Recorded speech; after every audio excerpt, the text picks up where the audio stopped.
Optimal minimal. At this altitude, I can run flat out for a half mile before my hands start shaking. Can I answer your personal question? Now would seem an appropriate time. What if I did the opposite? I'm a cybernetic organism, living tissue over metal endoskeleton. Ferriss Show. This episode is brought to you by Element, spelled L-M-N-T. What on earth is Element? It is a delicious, sugar-free electrolyte drink mix. I've stocked up on boxes and boxes of this. It was one of the first things that I bought when I saw COVID coming down the pike, and I usually use 1 to 2 per day. Element is formulated to help anyone with their electrolyte needs and perfectly suited to folks following a keto, low-carb, or paleo diet. Or if you drink a ton of water and you might not have the right balance, that's often when I drink it, or if you're doing any type of endurance exercise, mountain biking, etc., another application. If you've ever struggled to feel good on keto, low carb, or paleo, it's most likely because even if you're consciously consuming electrolytes, you're just not getting enough. And it relates to a bunch of stuff like a hormone called aldosterone, blah, blah, blah, when insulin is low. But suffice to say, this is where Element, again spelled L-M-N-T, can help. My favorite flavor by far is citrus salt, which, as a side note, you can also use to make a kick-ass no-sugar margarita. But for special occasions, obviously. You're probably already familiar with one of the names behind it, Robb Wolf, R-O-B-B, Robb Wolf, who is a former research biochemist and 2-time New York Times bestselling author of The Paleo Solution and Wired to Eat. Robb created Element by scratching his own itch. That's how it got started. His Brazilian jiu-jitsu coaches turned him on to electrolytes as a performance enhancer. Things clicked, and bam, company was born. So if you're on a low-carb diet or fasting, electrolytes play a key role in relieving hunger, cramps, headaches, tiredness, and dizziness. Sugar, artificial ingredients, coloring, all that's garbage, unneeded. There's none of that in Element. And a lot of names you might recognize are already using Element. It was recommended to be by one of my favorite athlete friends. 3 Navy SEAL teams as prescribed by their Master Chief, Marine units, FBI sniper teams, at least 5 NFL teams who have subscriptions. They are the exclusive hydration partner to Team USA weightlifting, and on and on. You can try it risk-free. If you don't like it, Element will give you your money back, no questions asked. They have extremely low return rates. So again, Element, LMNT, came up with a very special offer for you guys. They've created Tim's Club. Just go to drinkelement.com/Tim, select subscribe and save, and use promo code Tim's Club to get the 30-count box of Element for only $36. This will be valid for the lifetime of the subscription, and you can pause at any time. So again, check it out. It's drinklmnt.com/Tim for this exclusive offer using promo code Tim's Club. One more time, drinklmnt, Element. So drinklmnt.com/Tim and promo code Tim's Club. Check it out. This episode is brought to you by 5 Bullet Friday, my very own email newsletter. It's become one of the most popular email newsletters in the world with millions of subscribers, and it's super, super simple. It does not clog up your inbox. Every Friday, I send out 5 bullet points, super short, of the coolest things I've found that week, which sometimes includes apps, books, documentaries, supplements, gadgets, new self-experiments, hacks, tricks, and all sorts of weird stuff that I dig up from around the world. You guys, podcast listeners and book readers, have asked me for something short and action-packed for a very long time, because after all, the podcast, the books, they can be quite long. And that's why I created 5 Bullet Friday.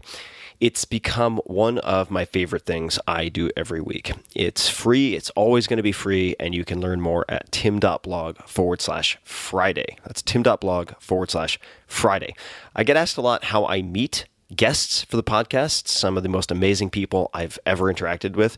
And little known fact, I've met probably 25% of them because they first subscribed to 5 Bullet Friday. So you'll be in good company. It's a lot of fun. 5 Bullet Friday is only available if you subscribe via email. I do not publish the content on the blog or anywhere else. Also, if I'm doing small in-person meetups, offering early access to startups, beta testing, special deals, or anything else that's very limited, I share it first with 5 Bullet Friday subscribers. So check it out, tim.blog/Friday. If you listen to this podcast, it's very likely that you'd dig it a lot, and you can, of course, easily subscribe anytime. So easy peasy. Again, that's tim.blog/Friday. And thanks for checking it out, if the spirit moves you. Hello, boys and girls, ladies and germs. This is Tim Ferriss, and welcome to another episode of The Tim Ferriss Show. My guest today, I'm going to keep my usual preamble short, is someone who has impressed me incredibly over the last few years, and that is Jim Dethmer, Dethmer. Jim is one of the world's leading voices on conscious leadership. We'll explain what that means. He is a co-founder at Conscious Leadership Group, CLG, website conscious.is, co-author of the #1 best-selling book on conscious leadership, The 15 Commitments of Conscious Leadership, an international speaker, and has advised hundreds of CEOs and their teams to eliminate drama and build trust. Now, just to be clear for those people who are thinking, I don't have time for that right now, we are going to dig into tools and frameworks that can be applied also on the individual, family, and other unit levels. So this is not limited to business, and that's actually where my interest in Jim began. Top hedge fund managers, heads of major hospital systems, tech leaders, elite thought leaders, YPO chapters and forums all rely on Jim's wisdom and guidance to become highly self-aware and create conscious cultures. That can also, and I'm adding a lot of subtext here, be within the home, not necessarily within a large office or organization. Currently, Jim's focus is on working with the most devoted conscious leaders with particular interest in those leading underserved populations and training the next generation of conscious leadership coaches. Jim lives in Chicago with his wife, Debbie. I hope to talk about their relationship actually, or ask about it. And part-time in their Souls home in Michigan, one of my favorite places, where he recharges playing golf and delighting in the roles of father and grandfather. You can find Jim and the Conscious Leadership Group on Facebook at Conscious Leadership Group, on Twitter, Conscious LG, LinkedIn, Conscious-Leadership-Group, and on YouTube at Conscious Is Now. And the website, as I mentioned before, is conscious.is. Jim, welcome to the show. Hello, Tim. Great to be with you. And you and I have a fair amount of background. We, at least initially, unbeknownst to me at least, have quite a few mutual friends, including a number of past guests on this podcast. And I hope we get to explore all sorts of corners and nooks and crannies that can bring sort of disproportionate joy and impact to people who are listening. I think we can do that. And I thought we would start with perhaps just providing a little bit of background on Jim before he became Jim as described in the bio. Would you be willing to share just a bit of your own background? And you can choose to answer that however you like. Yeah, happily. So probably the way I would describe it, and this will be germane to a lot of what we talk about, is that from the time I was a little kid, I have been a seeker.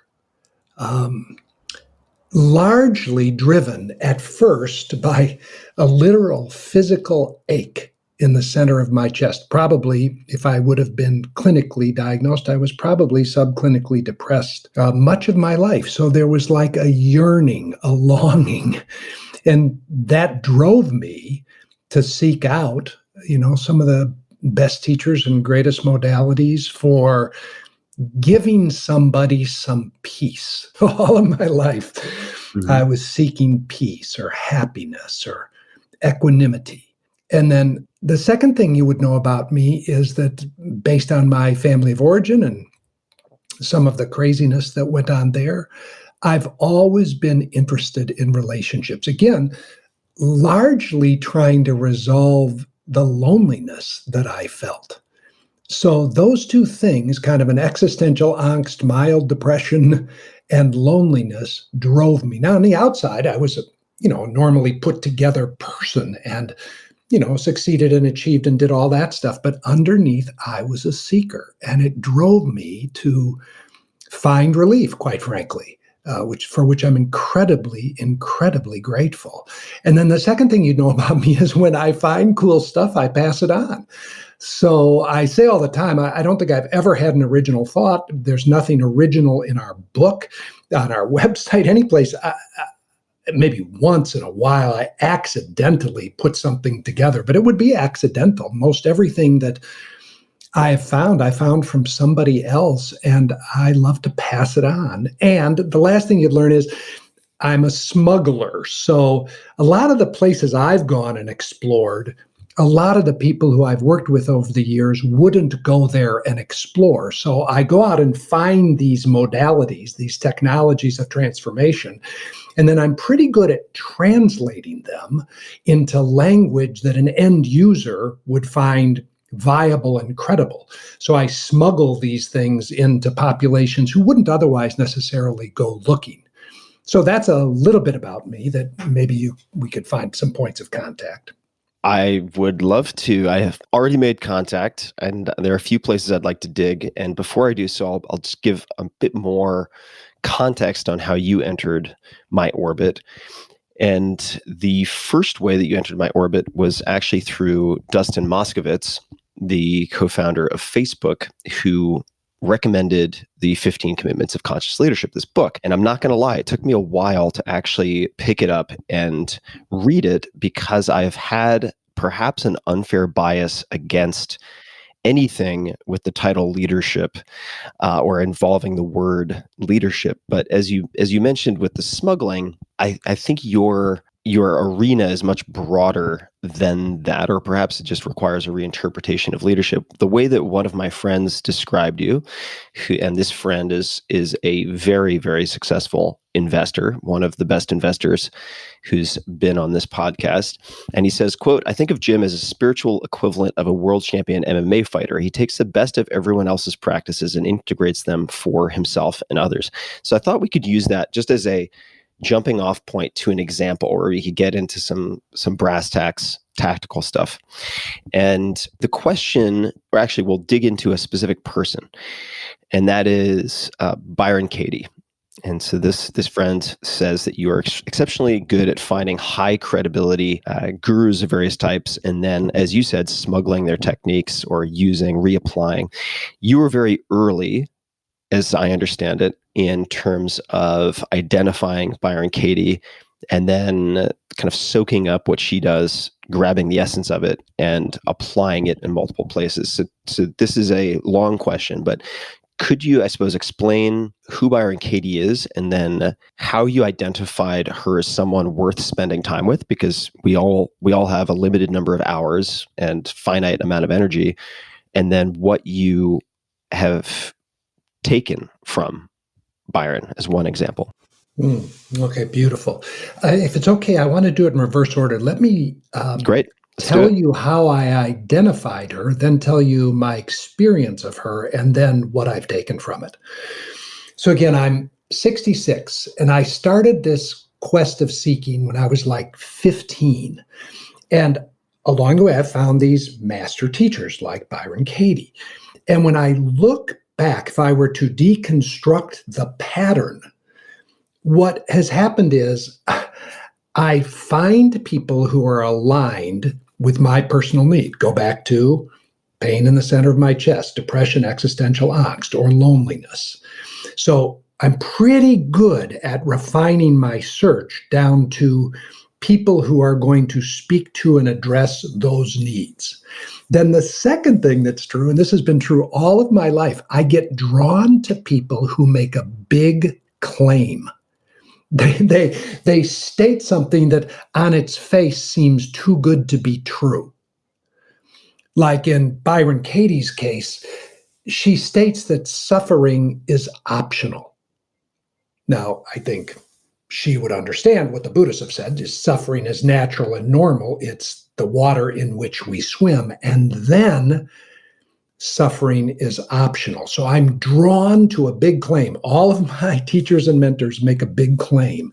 The next thing I'm drawn to is an incredibly simple process. A lot of people make big claims, but then you get involved and the process of accessing the claim is so damn complicated that I get lost. So we can look at Byron Katie in just a minute, but in the midst of the incredible information and process and presence she's brought forward into the world, her entire work boils down to 4 questions and a couple of turnarounds. That's something I can write on a 3x5 card and turn it into a daily, if not hourly, practice. Then the next thing that's true about everybody that I go after is I am drawn to people who are authentic, real, transparent. I've got a pretty quick hypocrisy sniffer, largely because I've spent time in my life being hypocritical. And so I have dealt with all of that, and I can smell it in other places. So, and then the last thing I do is once I find somebody, I dive in.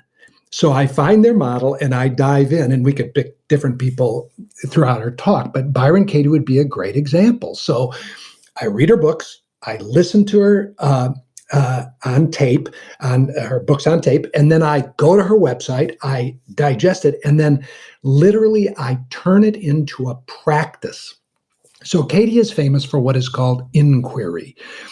And inquiry, as we said, are just 4 simple questions. You take any thought, you begin with disturbing or stressful thoughts. And in this period that we're in now, most of our minds are filled with disturbing and stressful thoughts.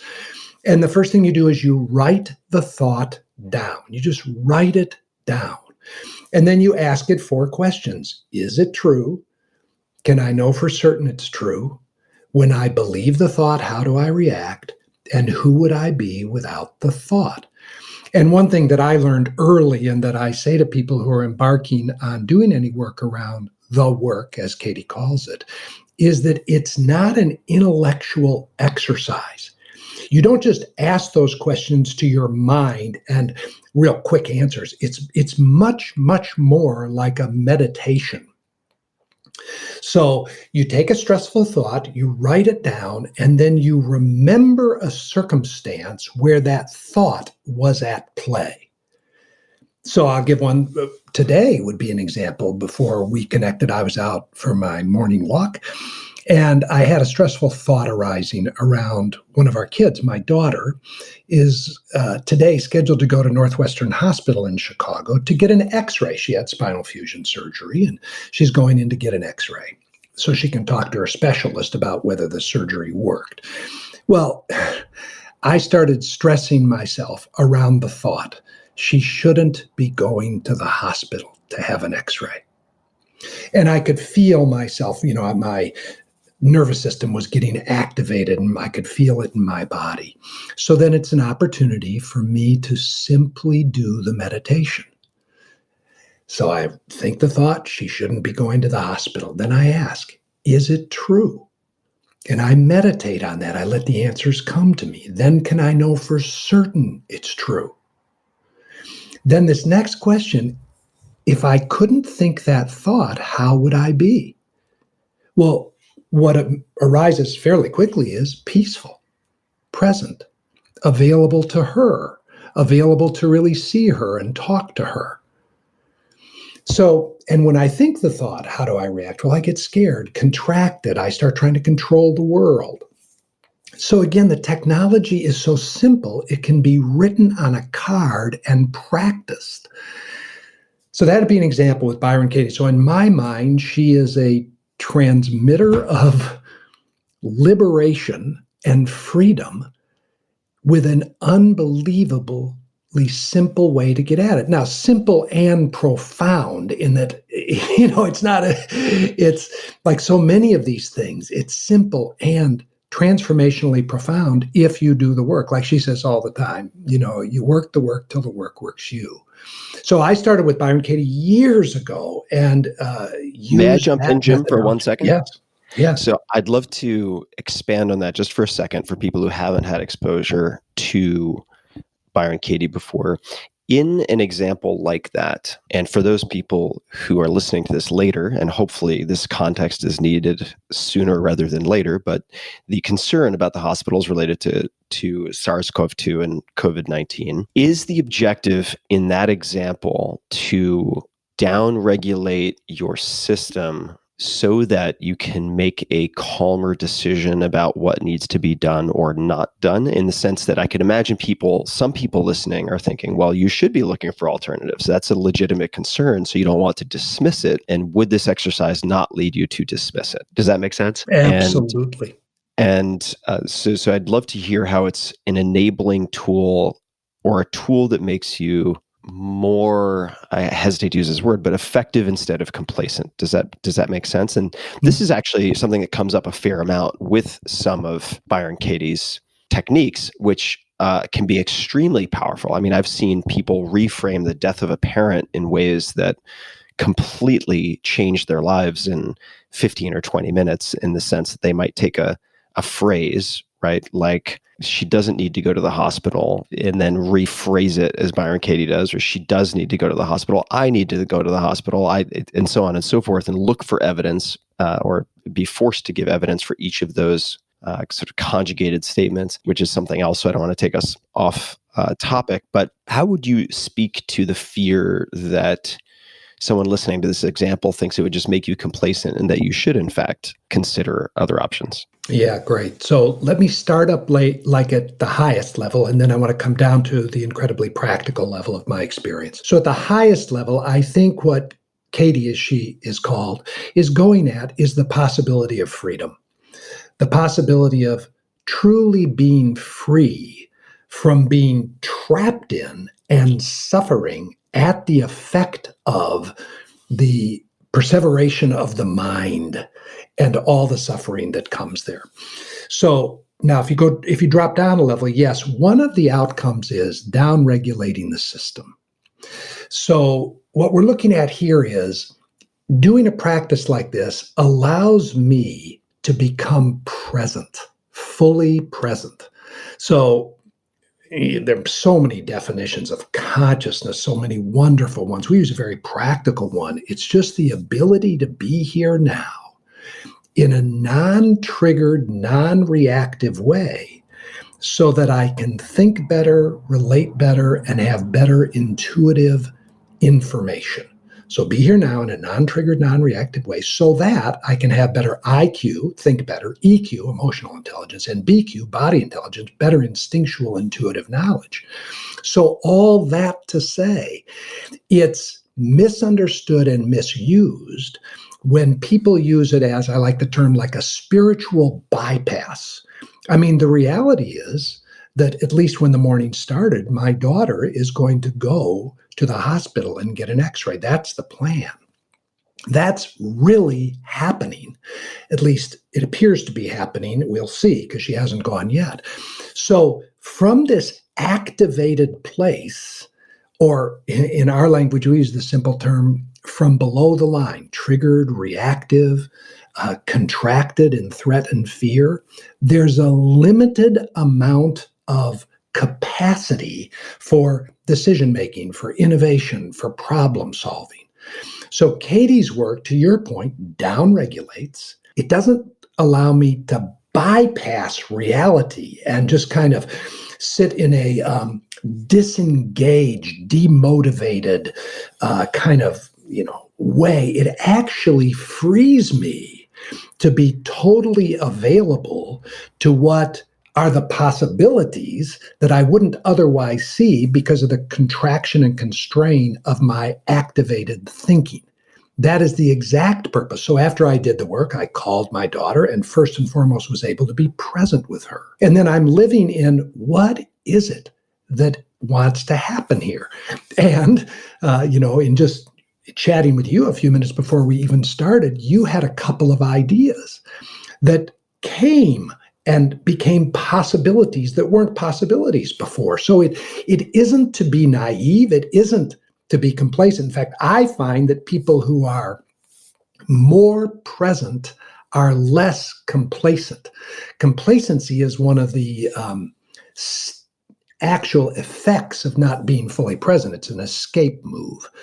But people who are fully present are everything but complacent. They have all energy available and at rest for action that needs to be taken. That's a big statement, but does that get a little bit at what you're pointing at, Tim? Oh, it totally does. And I think you described it very well. It's something that I struggled with even in the beginning with meditation.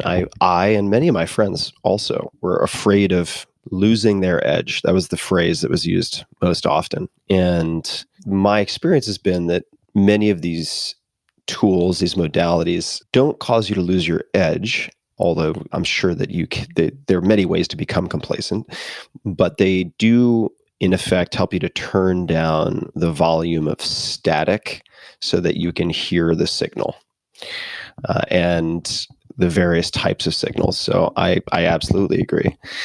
And I think that the underscoring of complacency as an example of non-presence is very important. Could we also talk to, and this won't just be a list of influences, but I do think that it's helpful to give a few examples. Gay Hendricks. Who is Gay Hendricks? And maybe you could speak to sort of his audacious claims or claim and sort of run it through the same framework as you did with Katie, if you wouldn't mind. Beautiful. If it's okay, I just want to go back and grab one thread for a moment about complacency. One of the things I've observed in myself and then others that I talk to is that actually when somebody starts to do something like meditation or the work by Byron Katie or these other modalities, there is often, not always, but often a period where something that looks like complacency does emerge. And I think there are many reasons for that, but one of them is that a lot, not all, but a lot of high performers are motivated by some sort of fear at the core of their being. And that motivation has served them very, very well. The fear of a loss of approval or control or security, like a primal, instinctual thing. And a lot of the most achievement-oriented, successful people have a large engine of fear sitting in there. So when you start dealing with that, one of the things that they're going to face is, if I'm not motivated, either consciously or unconsciously, by the things that have motivated me, whether it's fear or extrinsic reward or things like that, what am I going to be motivated by? And I think that is a really important question for people to explore and discuss. And in my experience, other forms of motivation come online, like creativity, like playfulness, like love. There's a whole set of motivations that are actually incredibly powerful and don't leave much of a toxic residue like fear or guilt or shame does. But there is sometimes a gap. So when I'm talking to people and I say, now listen, if you're going to start to do some of these things and unwind some of your core motivations, we're going to need to anticipate that there might be a period where you're going to be in no man's land and you're going to go, holy shit, I've lost my mojo. Yeah. And then it's, can we trust that something else is going to emerge, which will be equally, if not even more motivational and leave less of a toxic residue personally and relationally. So I just want to say that before I talk about Gay, if that's okay. I appreciate that. That's a really important point. And I also experienced that. I mean, there's a period of time, it's not necessarily years and years and years, not necessarily months and months and months, but it could be, there is a gap period where the car's in the shop and the transmission's getting replaced, so to speak. And you're not going to be traveling very quickly while that is happening necessarily. So thank you for backtracking and or at least pausing to describe that. Yeah, thank you. So let's talk about Gay Hendricks and his wife, Katie. So Gay and Katie Hendricks. I found my way to Gay shortly after Debbie and I got together. So Deb and I have been together for about 25 years. We just celebrated our 20th anniversary. We've known each other since we were 15, but we were married to other people and then found our way back to each other. And just after a short period of time being married, Debbie said, hey, I'd like to go to one of these Gay and Katie Hendricks workshops. And we read one of their books, a book I recommend countlessly to people, called Conscious Loving. And so we went to one of their workshops. By the way, it was at that workshop that I met my partner, who you know, Diana Chapman. She's great. Diana. And I sat, now we'll go back to the same thing. So I sat in the room with Gay and Katie. And here was one of their big claims. One of their phrases that they taught me was zone of genius. I love that phrase. They're expert in this idea of helping people live and work and be from their zone of genius. But one of their zones of genius is human relationships at all levels, but especially intimate relationships. So I'll never forget, Deb and I were at a workshop in Ojai, California. And in the first few hours, Gay makes this preposterous statement. It's been, like I think he said, 15 years since Katie and I had a drama-based fight. Now, that doesn't mean they don't have healthy conflict. If people know these two, they are not shrinking wallflowers. They are powerful, alive, vital, co-creative people. But they had removed from their relationship the toxic energy of blame and criticism. So it's been years since we had a drama-based fight, and we no longer blame and criticize. And I thought, you gotta be kidding me. Now, that was the preposterous claim. And then they said, and there are a couple of simple tools. So that met my next criteria: preposterous claim, simple tool. And as Debbie and I ended up apprenticing with them, they're just as authentic and real. And I had my sniff test out for years. Are they bullshitting? Is this manufactured? I couldn't find it. So Debbie and I dove into the simple tools in terms of our relationship. And I'd say it's one of the primary reasons we have what I would call an exquisite relationship to this day.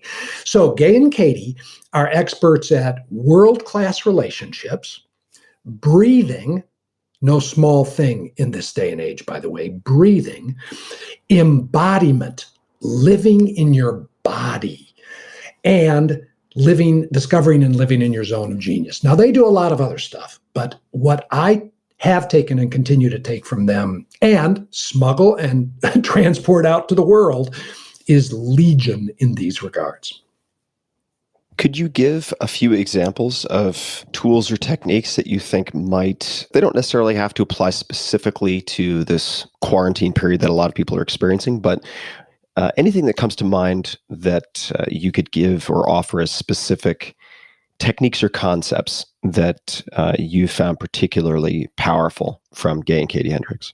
Oh, absolutely. So let's start very basically here. And you know this, and many of the people who listen to this knows, but we cannot be reminded enough. Begin with breathing, and specifically conscious breathing. And one of the techniques Gay taught us was what he called a simple 4x4 breath. Now, it's turned into box breathing and things like that. But it's simply breathe with a 4-second inhale and a 4-second exhale. Breathe into the belly and bring your attention to the breath. So you feel the breath going in, going down, the pause in between the inhale and the exhale, and then you feel it go back out to the pause. And what it does, and everybody knows this, is it changes your blood and brain chemistry. Because when we're activated, you look at social media, you look at the news, most of us are living in a constantly activated state right now. So if we're willing, and sometimes we're not, we get addicted to the chemicals of this heightened state. But if we're willing to shift, then breathing is the first shift move. 4x4 breaths, 32 seconds with your attention on your breath. So you don't do this while thinking about the virus, or while thinking about the food you need in your house, or while thinking about your child going to the hospital to get an x-ray. You bring your attention to the breath, and it equilibrates the system.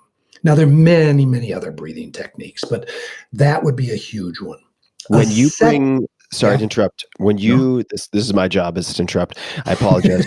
But when you say focus on the breath, there are many different ways to focus on the breath. Could you describe how you focus on the breath? Is it the air, the contact at the nostrils, sort of air coming in, air coming out? Is it the belly? How do you focus on the breath or direct attention to the breath?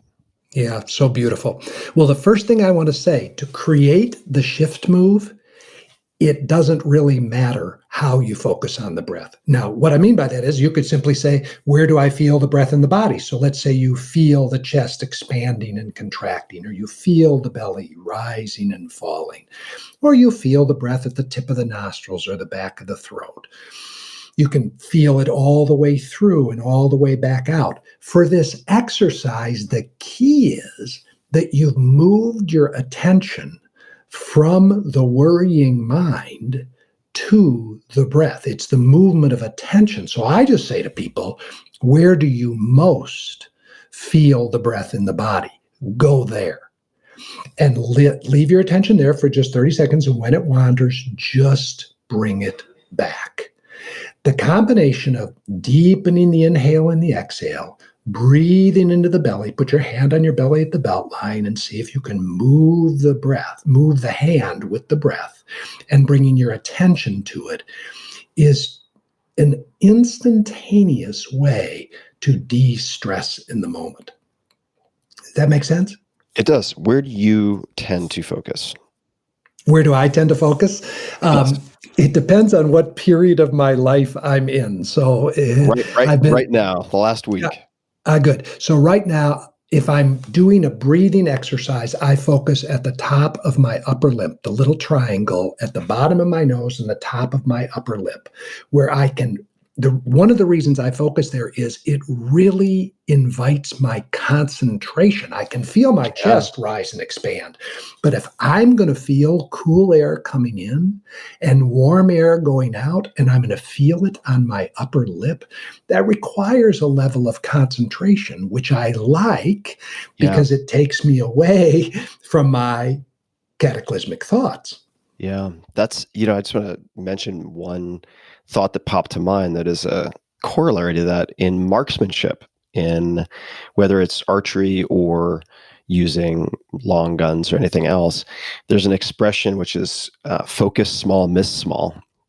And what that means is if your target in your mind is something the size of a dinner plate, then you will often, if you miss by a multiple of the dinner plate. But if you're focusing on, say, a very small target, a specific tiny piece of bark or a tiny hair, if you're hunting, for instance, that you will tend to miss by a smaller margin. So it makes a lot of sense that what you're describing would hone the attention because you have a smaller aperture through which to focus, if that makes any sense. Yeah, it's beautiful. Can I give you a second way that the Hendricks, what I learned from Gay and Katie, has been transformational in the midst of what we're all going through? It was from Gay and Katie that I first learned how to be with feeling states in a way that was productive, helpful, in a way that allowed me to not repress or suppress or express in non-productive, non-effective ways. And in the midst of what we're going through now, I think a lot of what's going on is people's feeling states are greatly activated. So there's a lot of fear, there's a lot of anger, there's a lot of sadness, 3 core emotions. And generally speaking, we don't know how to be with feelings in a way that allows them to do what feelings are meant to do. We're hardwired to have feelings as mammals. And most of us don't know how to be with them, especially heightened or activated feelings. So Gay and Katie and others have come up with wonderful technologies for how to be with feelings. So if you're, again, getting a download of information from whatever source you're getting it, and fear shows up, they taught us, again, an incredibly simple way to be with feelings that keeps you vital and alive and available without being contracted in the feeling. So that would be another very meaningful tool that they brought to our lives. How do you do that? What would be, if somebody wanted to practice this, what might a practice look like? Okay, great. I'll do it as though someone is sitting here with me. I would say, just begin by taking a deep breath. So you kind of get here, just one deep breath. It doesn't have to be a lot. And then I would simply ask the question, what feeling is here now?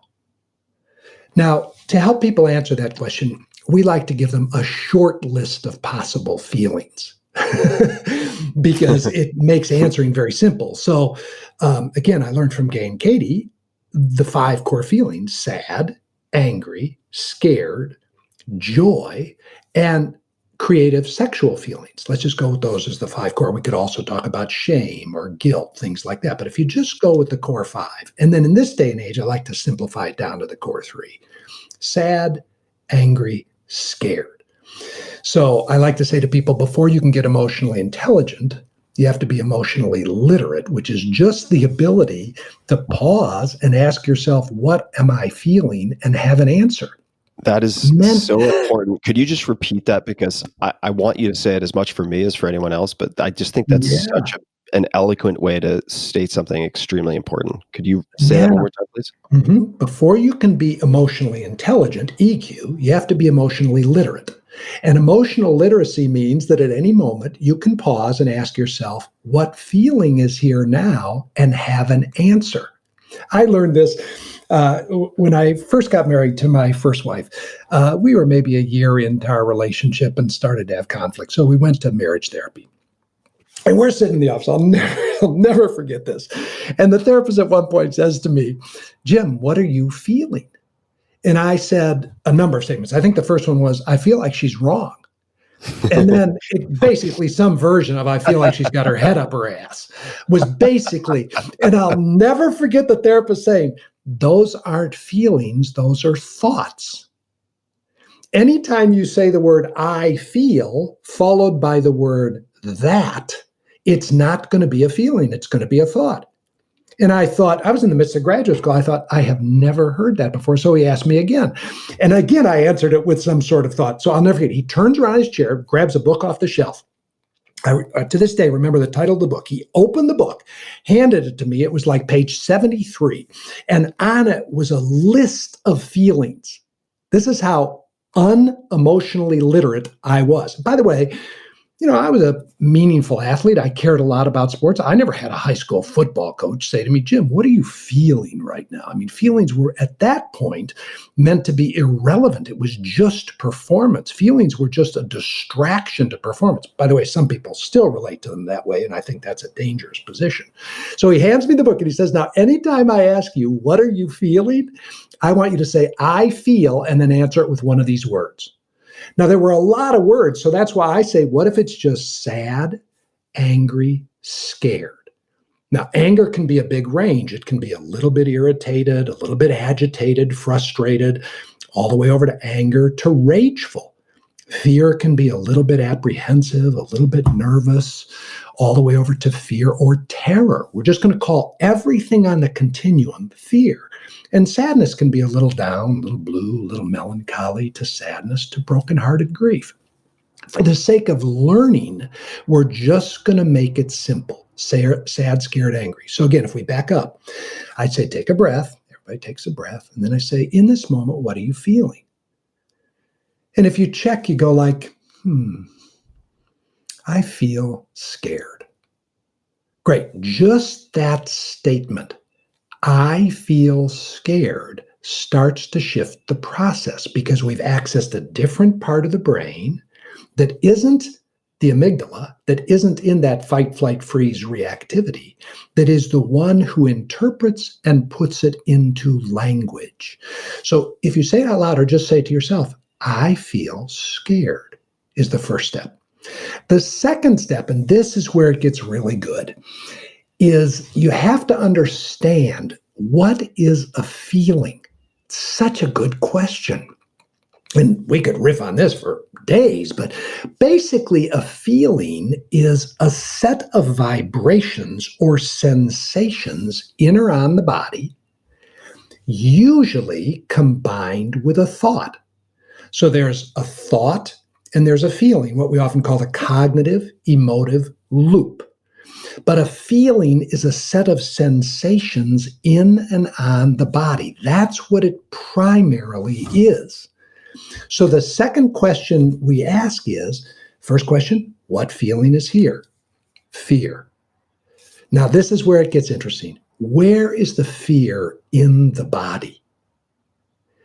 And I work with people all the time who know nothing about this, but it's just instinctual. They go, wow, it's in my belly. It's in the center of my chest. It's in my jaw. It's great. It's in my belly. So what's the feeling? Where is it?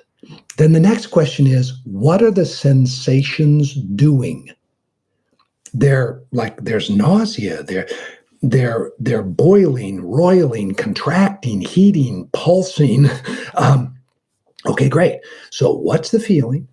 Fear. Where is it? In my belly. What's happening? Then you say, then the next question is, could you just place your attention on the sensations for a couple of moments? And this is a key, Tim, because at this point, it's a kind of a subtle move to give the feeling presence. Because again, most of us don't have a healthy relationship with fear. So when fear comes up, we repress it, suppress it, or get paralyzed by it. Here, we're just letting fear be. And you don't have to do this for very long, just for a couple of moments. Could you just allow the belly to gurgle? If it's anger, could you just allow the heat in your face? If it's sadness, could you just allow the pressure in the eyes, the tears? And that move of allow is what gets the energy releasing. When we repress or suppress feelings, they get stuck. Literally, they can get stuck for hours, days, months, years. Repressed feelings can turn into moods and postures because we haven't let them flow through the body. These feelings are made to come online, course through our body, and if we were just like your dog or my grandchildren below the age of 2, they just feel the feeling. And it goes through in moments, at the most, a minute, minute and a half, it goes through. And once it goes through, we're back into presence. And then the last step of emotional intelligence is ask the feeling, what's it here to show you? So again, real simple. What feeling is here? Name it. I feel scared. Where is it? In the belly. What's it doing? Gurgling, roiling, pulsing, pumping, heating, twisting. Could I just allow it? Could I just give it attention and let it be? Like with fear, the antidote to fear is acceptance. When my grandkids are scared, I don't say to them, hey, there's nothing to be scared about. Stop being scared. First thing I do, and I got this from Dan Siegel and his marvelous work, is I breathe. Then I sit and I get present with my grandchildren. And I say, oh, sweetie, you're scared. It's okay to be scared. Grandfather gets scared all the time. And by that act of acceptance, and then just maybe, hey, could we just breathe together for a minute, you and me? Or if they're in anger, I might say, would you want to just beat a bag for a second? Take your little bat and hit a chair so you get it out of your body. And when feelings are met with acceptance, they just naturally release. They don't cause us all kinds of, somatic struggles the rest of our lives. They don't destroy relationships. And then once the fear has been, released from the body, then we ask the emotion, like the purpose of fear is to teach us to pay attention or wake up. That's what fear does. So you just ask, wow, fear came into my body. What am I being invited to pay attention to? With anger is inviting us to see that something isn't of service and it needs to be stopped. Anger is the energy of stop or boundaries. Sadness is something needs to be grieved or let go of. So this is, I learned this from Katie, and it changed my life. And it changed our marriage. One of our commitments in our marriage is we commit to feel all of our feelings. And we say we commit to feel all of our feelings all the way through to completion. And we commit to support the other person to feel their feelings. So if Debbie's having a feeling, I don't say, oh, Deb, stop, or I don't try to fix it. The first thing I do is I just breathe and I say, what feeling's here? Where is it? Can we just be with it? I'll just sit with you while you feel your feeling. By the way, this produces tremendous closeness and connection. So I'll pause there because, again, I've said a lot, Tim, and I imagine that brings up something for you or some point of clarification or a story how this shows up for you. It does. I don't want to, even though just despite the narcissistic name of my podcast, Tim Ferriss Show, I don't want to dominate the conversation, but it does bring a number of things to mind. I would say that the first is an insight, one of the more important insights that I've had over the last 10 years, which came in a non-ordinary state, which we may or may not get into, but it's not necessary to be in altered states to have this type of insight. And that was, for me, it came as a simple statement. And the statement was, you don't find peace through understanding, you find peace through acceptance. Now, that can be, I'll repeat it and then I'm going to provide some context. So you don't find peace through understanding, you find peace through acceptance. The context is number one. I think this applies to many people. It applies to me, and this was a personalized statement. It was in reference to me in my life, is that I think for people who are very thought dominant and have been sort of rational, logical, language, data driven, for a long time, I would put myself in that camp, someone who, like you, for a long time viewed emotions and feelings as at best a distraction and more often as a handicap or liability, that if we could think our way out of our suffering, we would have done it by now. If that is our most overdeveloped and overused muscle.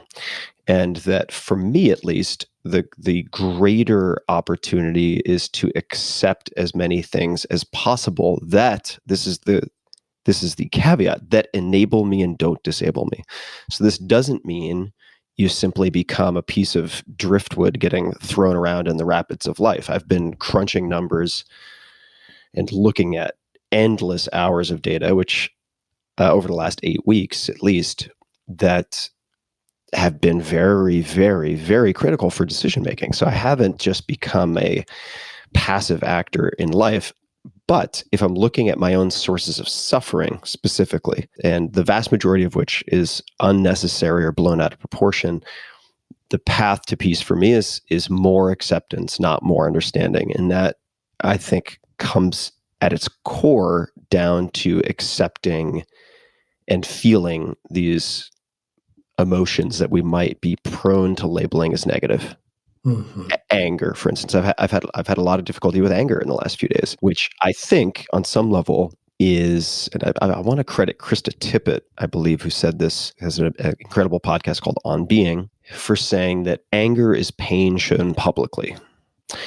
So I think that my anger during these times is very closely related to fear. And that just going through this exercise with you and listening very intently over the last few minutes has allowed some of that to pass, right? It's as though for much of my life, when I've had, say, terrifying thunderclouds and lightning that pass overhead, I sort of encase it by resisting it. I sort of encase it in a glass bowl so that it can't move.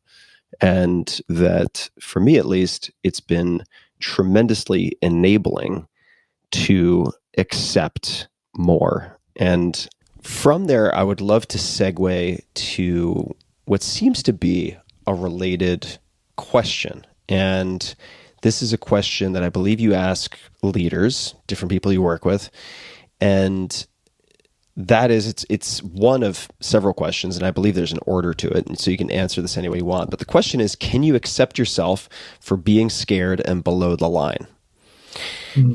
And I would be curious to hear why you ask that and what the importance of that is. And you briefly described what below the line means, but what is the importance of the question, can you accept yourself for being scared and below the line?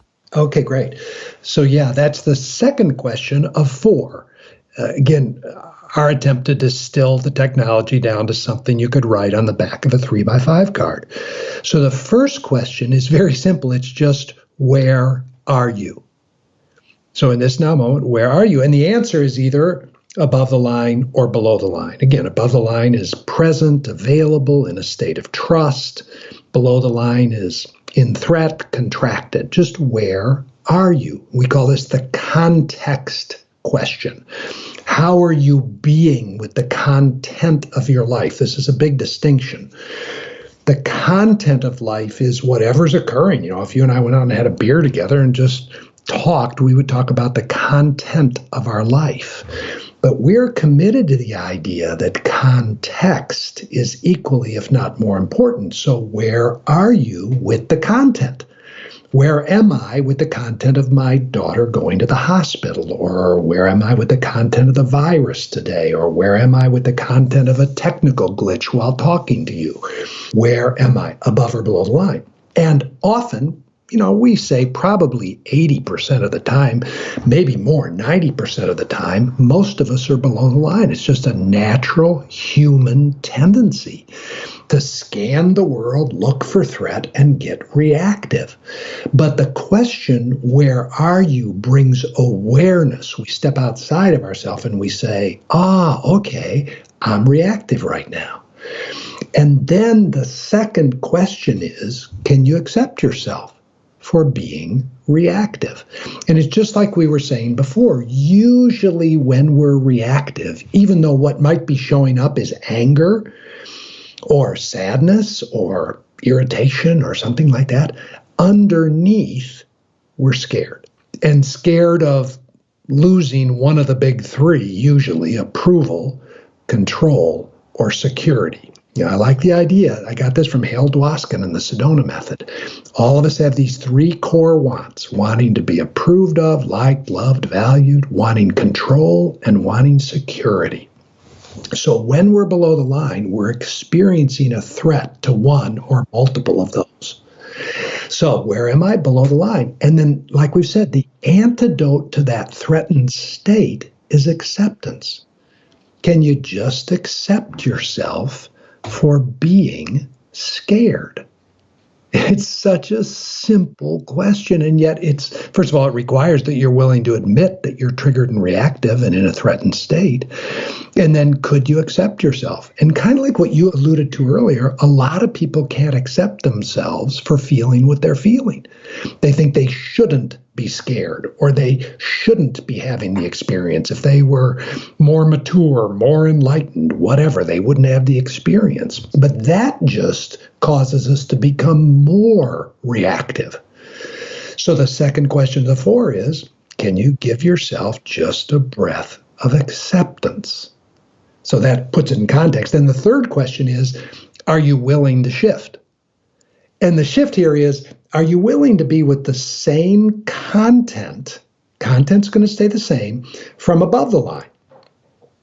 And then the fourth question is, how are you going to shift? So that's our attempt to distill this process down to four simple questions. And I'd like to focus, which may be a lesser way to focus, but nonetheless, because we have been talking about acceptance or willingness to be with, say, how you're feeling. And this is something that I'm struggling with right now. So I'm going to, much like you, seek out your teachers for personal reasons or from individual context. I'm going to do that right now. So hopefully that'll help some people out there. And feel free to redirect however you like. But one of the most popular highlights from your book, The 15 Commitments of Conscious Leadership, this is looking at Kindle highlights, is, quote, self-blame is equally as toxic as blaming others or circumstances, and it is not taking responsibility. Okay, I want to just put a bookmark in that. Then one of our other mutual friends really highlighted how he loves your perspective and thinking on personal accountability. So This is what he said. One of the beautiful ways Jim helps people in relationships is really helping them understand their own accountability and role in dynamics they may feel are being caused by the other. Maybe explore his views on personal accountability. I've witnessed this in you over and over and over and over again. You're acutely aware of how you contribute to some of your own suffering, certain types of situations, etc. What I think struggle with is distinguishing and enacting for myself the personal accountability without it turning into self-blame. How would you speak to that? Because on at face value, it makes sense to me. Like self-blame, just that word is so loaded, is equally as toxic as blaming others or circumstances, and it is not taking responsibility. So how do you distinguish between those? Yeah, I love that question. So, when you're working in relationship, people get pretty quickly that blaming others, causes all kinds of drama. And so that pretty quickly they can say, wow, I should begin to lessen the amount of blame. But then what they do is they still think the situation is a problem, whether it's in a parenting thing or in a relationship, a marriage, or at work. They still think the situation is a problem. And if I'm not going to blame you for screwing it up, then who am I going to blame? Well, one big option is to blame oneself. It's just natural and normal. Somebody screwed it up. The options are I'm going to blame you, I'm going to blame me, or I'm going to blame them, the system, the ones who kind of screwed it up for all of us. But all three of those are still keeping me in a contracted consciousness where I'm committed, and this is a key phrase, to being right, that somebody screwed it up and needs to have done it differently. And when I am in that contracted consciousness of believing somebody screwed it up, just look at the world we're in right now. Did the Chinese screw it up? Did our government screw it up? They're them. They screwed it up. And now as it's getting more localized, now we're looking at all the ways that in smaller micro communities we're placing blame on each other. And then we go back to blaming ourselves. I should have washed my hands one more time. I should have, self-quarantined sooner. I should have stocked my pantry earlier. But you'll notice that blame is always a limiting, contracting, fault-finding energy. And it's always rooted in the need to be right. So the antidote to blame, and this is a big assumption, this is a big deal. As long as I think something is fundamentally screwed up, my ego identity is going to look for who to blame. The shift is, what if what is occurring is actually here for my and our learning? So before we go to the meta issue that's confronting all of us right now, like if I'm working with a team and let's say they're in drama around, something went down on one of their lines. And at first they're contracted, they're below the line, and they start finger pointing and blaming. Well, you screwed it up. I told you before that needed servicing. Or somebody else says, you screwed it up. You didn't allocate enough funds. And then they turn it towards themselves. I screwed it up. But that's all predicated on it's a bad thing that the line went down. And of course, in a very practical way, it is. I get that. But that just puts us in a low learning state. In a high learning state, what if we shift to there's no need to blame anybody or hold anybody accountable. So accountability to me is actually, the root is to take account for what went wrong. And I think it's actually counterproductive. I like radical responsibility. So instead of blaming somebody for what went wrong, what about if we take responsibility for what we can learn? And what if this is a possibility for us individually and in relationship and in the collective to learn? So once I can postulate something as a learning opportunity, the need to blame diminishes. Blame comes with something is screwed up and fault needs to be assigned. Radical responsibility comes from there's a chance to learn. So how did we co-create this so we can get our learnings? So there's a world of difference between those two approaches to life. One keeps us in a high learning state, and one puts us in a low learning state. Whenever we're in blame and fault finding, we're not going to learn much. When we're in radical responsibility, the possibility for learning is exponential, infinite, literally. Does that make sense, Tim? It does. Would you mind giving an example from your personal experience, whether it's in your life or with teams or clients individually? Oh, I don't mind at all. So let me think of a situation going on in my life so I can just reveal it to you. So a typical thing would be I look at what I'm currently complaining about. That'd be a place that I'd start. I'd just look at what am I currently complaining about? And one of the things that pops up for me right now is I'm complaining that all of our kids are not together. We're dispersed. A couple of kids are in Europe, and then kids are in Chicago, and kids are in Michigan. And it can look like a problem. It can look like a problem to be fixed, especially when I kind of take on my father hen energy, and I want to get all the chickens back in the roost and get them under my protective cover. And when I get there, then I can start to look for who to blame that the circumstance is the way that it is. And I can start to identify all kinds of people and circumstances and conditions that I could start to blame. Some of them are quite obvious. I could blame the current virus. I could blame the, sheltering in place. I could blame the limited space that we have up here. I could just start blaming things. And then that's going to put me in a low learning state. If instead I say, wow, we're all not together right now, what could we learn from that? And get genuinely curious.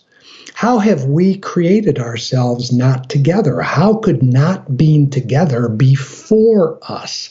What could we learn from not being together? What possibilities arise from not being physically together that wouldn't be possible if we were physically together? So now I've moved from needing to blame people, circumstances, or conditions to getting curious about what I can learn from the situation being just the way it is. I've changed my entire relationship to the content. Does that make sense? I can give a practical business illustration. One of our coaches was working with a team, and they're a manufacturer. They produce stuff, and they were having very, very difficult time filling one shift. And as it would be typical in a situation like this, it's a problem. We need to fill the shift. We need to populate it with better workers. So when they first go in, they're basically blaming people, circumstances, or conditions. That's what we're going to blame. They decided to shift and say, how could we each take responsibility for how we have created ourselves under-resourced? Now, that's a radical question. How have we created ourselves under-resourced so we can learn from it, not so we can blame ourselves?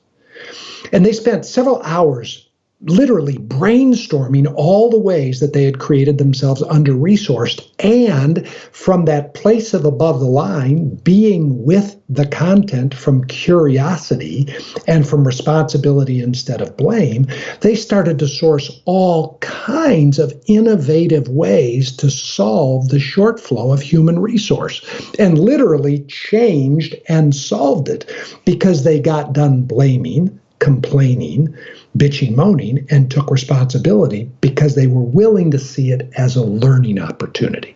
The language strikes me as so important, right, as a reflection of thinking, and how thinking can inform language, but language can also inform thinking, and therefore inform that, I can't recall what you labeled it, but the sort of the like linguistic emotional loop. Yes. The how can we take responsibility for co-creating X so that we can learn, not blame ourselves or anyone else, something along those lines. Just the importance of the actual framing through language seems really significant. Yes. Let's, if you're open to it, hop to, these are all related, of course, but first a story from my experience, and I want to unpack some of that. So you and I first really connected this past summer when I was working on a book about saying no. And which I ended up writing 200 pages of. And the great irony of the no book is that I, in the process of finding all of these tools for parsing what to say yes and no to, decided to say no to the book and ultimately returned the advance and canceled the book contract. Now that was in just as you've jokingly said to me that I've ruined your life because I've introduced you to A, B, and C. I'm going to jokingly say that you ruined my life because you gave me all these great tools that ultimately led me to canceling the no book, which I will share content of at some point. But there are a few pieces that jumped out at me, and I think that they are worth at least explaining on a macro level so that people don't think, in case there are people who are mistaking what we've talked about for the last 5 or 10 minutes, not saying that you don't give straight talk, that it's not important to have straight talk, because the context in which we ended up really speaking was how do you have honest, in some cases blunt, in some cases difficult conversations? How do you create and respect and protect boundaries, right? Which really can entail some, for most people, uncomfortable conversations. And so I want to shift gears to talk about that. And a number of concepts and tools hopped out in our conversations that I found really useful. And here's one that I'd love to hear you elaborate on, because it seems to also strike a chord with a lot of your clients. And I'm going to paraphrase here, and then I want you to take it and run with it and correct me if I'm screwing anything up. Here we go. All right. This was going to be in a chapter called has TK commandments, which just means to come in writing, because you can search for stuff you need to fill in later. So it's going to be like the 14 commandments of saying no, something like that. This was one of the commandments. You're nearly always choosing one or two paths, so make it conscious. The first path is obligation, which leads to resentment, which leads to entitlement, or you are choosing 2, freedom, which leads to appreciation, which leads to generosity. And this sounds very kind of highfalutin, high concept, but could you kind of help land the plane and explain what this means? Yes. And how about if I do it in the context of my relationship with Debbie? So it's got a practical place where we're playing. All right, great. So the first thing that Debbie and I established early on in our relationship was a set of commitments that we wanted to engage each other in our relationship with. And these commitments become these 15 commitments, most of which we got from Gay and Katie, and then a bunch of other people that we've referenced. So early on, one of the commitments we did is we said, the big commitment was we commit to being close and to removing all barriers to closeness. That was a big cornerstone commitment. And then the other commitment that was germane to this is we commit to reveal and not conceal as a means to creating intimacy, not just physical intimacy. And I like intimacy if you hyphenate it, into me see. So we said, okay, we want to have a relationship where we remove barriers to closeness. And from years of working with couples and our own experience, one of the barriers to closeness is withholding and withdrawing and then projecting our stuff onto people. So we instead were going to reveal. That was the big commitment. And you and I have talked. Anytime you commit to have an authentic, real, transparent relationship, you are committing to messiness. Now, in our experience, the messiness is worth it, but it does lead to messiness. Now, one of the things we decided was that we weren't going to have a codependent relationship. And we were going to use candor, revealing ourselves authentically, to have a co-committed versus codependent relationship. Could you define codependent? Or maybe you're going to get there, but yeah. Yeah. Well, let me just define it the way I want to give a particular definition to it based on what you have teed up. So a codependent relationship is, I'm going to take responsibility for your happiness, and you're going to take responsibility for my happiness. And I'm not going to take responsibility for my happiness. You're not going to take it for yours. We're going to take it for each other. So now I'm going to start to control your happiness. I'm going to feel responsible for it. And there are countless ways that I'm going to try to control your happiness, minimize your unhappiness, maximize your happiness. One of the ways is I'm not going to say what I really want, and I'm not going to say what I don't want. I'm not going to have a clear no, and I'm not going to have a clear yes. Because if I'm honest about my no and yes, there is a possibility you will be upset. And my job in a codependent relationship is to keep you from being upset. By the way, at the bottom of that is I'm keeping you from being upset because I'm going to get upset if you get upset with me. And that's the codependent enmeshment. In a co-committed relationship, and this is a radical way to live in my experience, but profoundly meaningful, I commit to be responsible for my own happiness and well-being. And Debbie commits to be responsible for her own happiness and well-being. Now, what that leads to is a commitment to be honest and real about what we want and don't want. So you brought it up, Tim, but in a codependent relationship, the pattern is that people do things from obligation, should, have to, duty. So let's say I stay home and I watch the kids out of obligation, not from freedom. And then after I've watched the kids for a while you're staying for late meetings or traveling or whatever, now I feel resentful. So I didn't have a whole body yes to watching the kids. I did it out of obligation. You didn't feel like you were free to choose. That's exactly right, because we weren't committed to having a real relationship. I was codependent and thought, if I refuse, you're going to get upset and you're working so damn hard and you're taking that extra trip. And so I'm going to live from should.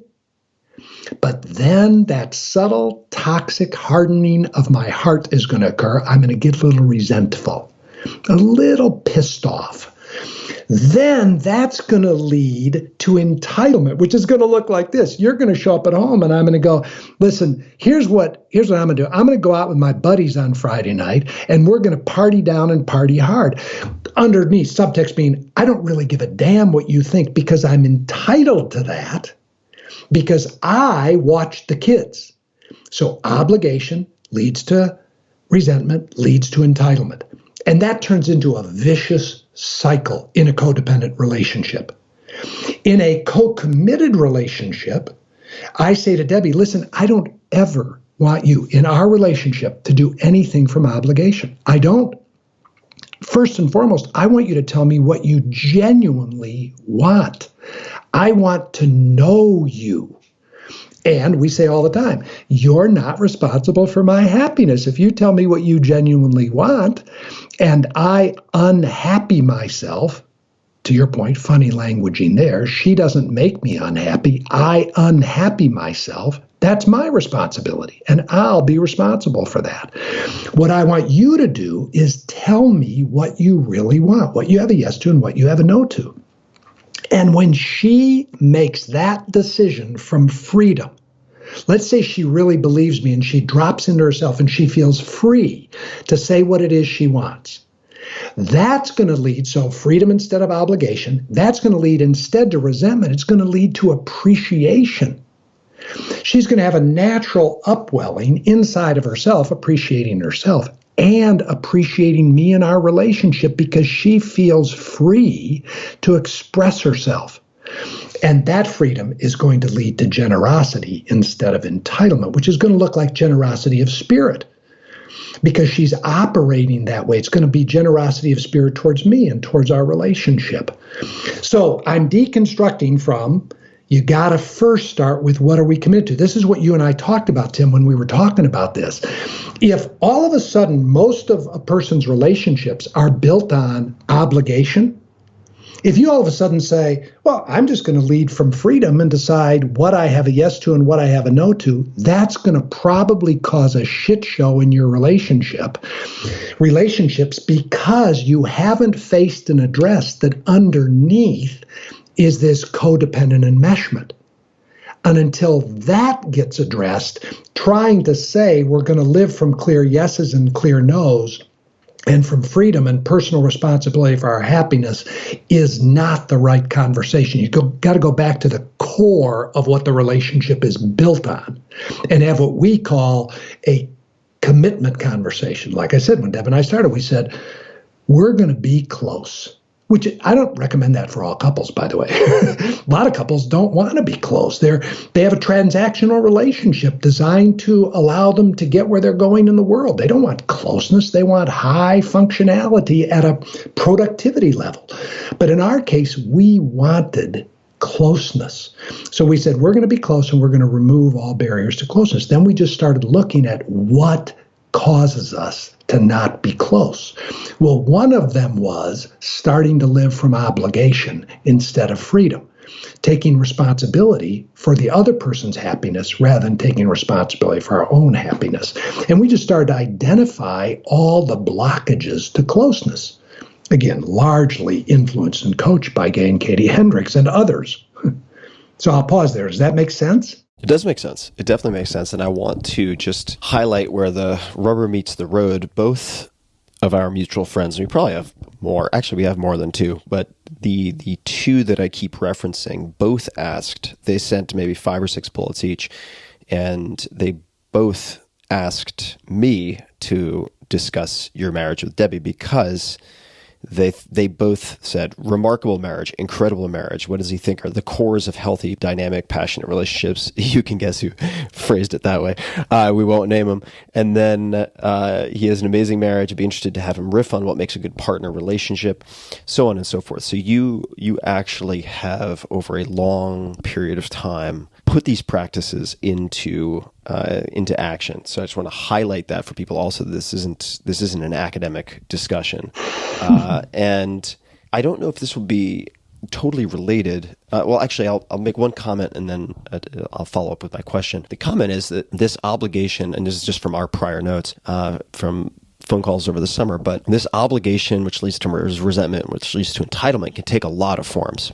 Right. And one example that you gave me at one point, I believe, was an employee. I've been doing all this for you, right? Something from obligation. So you owe me. I'm entitled to get something in return for all that I've done for you.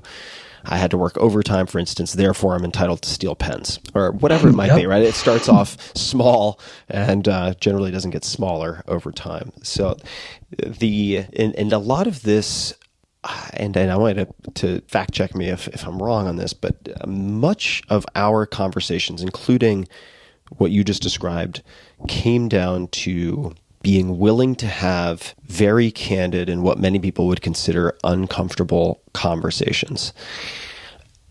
And I think that is never more important than right now, where a lot of people are feeling fear. You have many people who are spun up emotionally, not just from the current circumstances, but from their life and childhood experiences, which are now knocking on the door again to say hello in very loud volume. So the ability in close quarters during, say, shelter-at-home mandates strikes me as really important. It's been very important for me and my partner, at least. What are some of the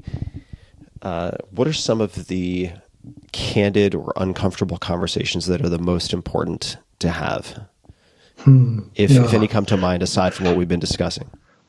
Yeah, just a quick aside, shelter at home, if you're sheltering at home with somebody you don't like, somebody that you've been able to avoid difficult conversations with because you've both been, consumed in the busyness of life, that in and of itself can be incredibly stressful.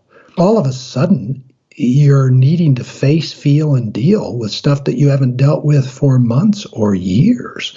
So this, one of the opportunities that's coming up for many of us is, can I face stuff in my primary relationships that I haven't faced? Another one that's coming up is, can I face the terror of being alone and confined? Which, I think it was Blaise Pascal who said basically all the problems of humanity come from man's inability to sit quietly alone. That's another thing that's coming up here. So as you look at your, close relationships, whether it be with your parents or with your siblings or children, this idea of, are we willing to be candid? Now, I want to say something here, Tim, because people misunderstand this. They think that if I'm below the line, if we keep using that language, then people will say, I don't have a problem being candid. God, you ask anybody in my world, they'll tell you I'm candid. I tell it like it is. But what they're really saying is they're kind of living a scorched earth policy where they tell the truth all the time, but they're rigid and righteous about being attached to their truth. So we don't call that candor. What we call candor begins with the ability to differentiate facts from stories. Facts are data. Facts are what is totally unarguable. Facts are that which all reasonable people would agree to. Facts, the facts of life. Stories are judgments, opinions, beliefs, interpretations that we make up about the facts. So, for example, a typical thing would be, I walk in the house, Debbie's standing there. Fact, a video camera would record that the corners of her mouth are turned down slightly in what one could call a frown. That's a fact. Video camera would record it. Now, my mind starts making up stories. Debbie's upset with me.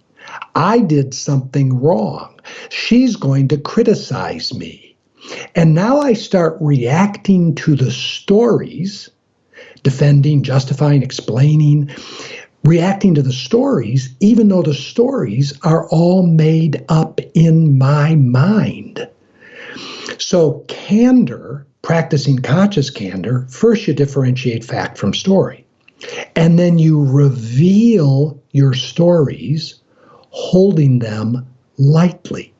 So from below the line, I want to be right about my stories and prove that I'm right, because my ego identification believes it can only survive if it's right. So what that would look like is, from below the line, I'd say, what are you upset about? I'm only 10 minutes late, and I know I forgot the milk, but God, I was very busy. So now I'm revealing my story that she's upset in a reactive modality, while holding tightly to my story that A, she is upset at me, and B, she shouldn't be. That's truth-telling. That's not what we're talking about at all. Candor, I differentiate fact from story. And here's what this might look like. I walk in the house, and let's say I'm above the line and present, which I might not be. I might say something like this.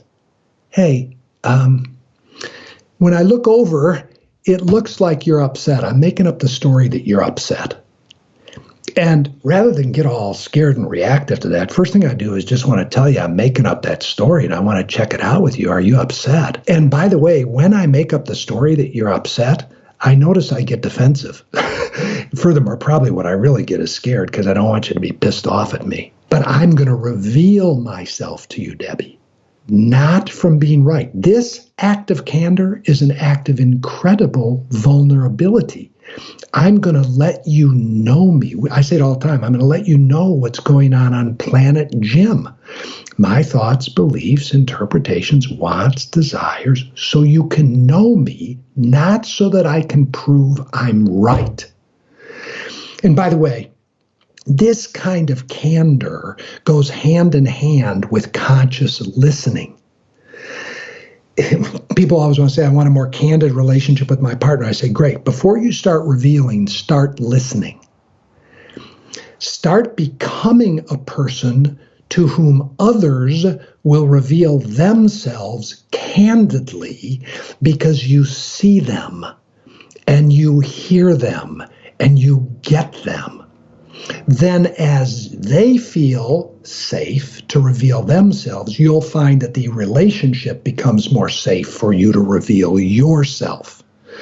So candor and conscious listening go hand and glove.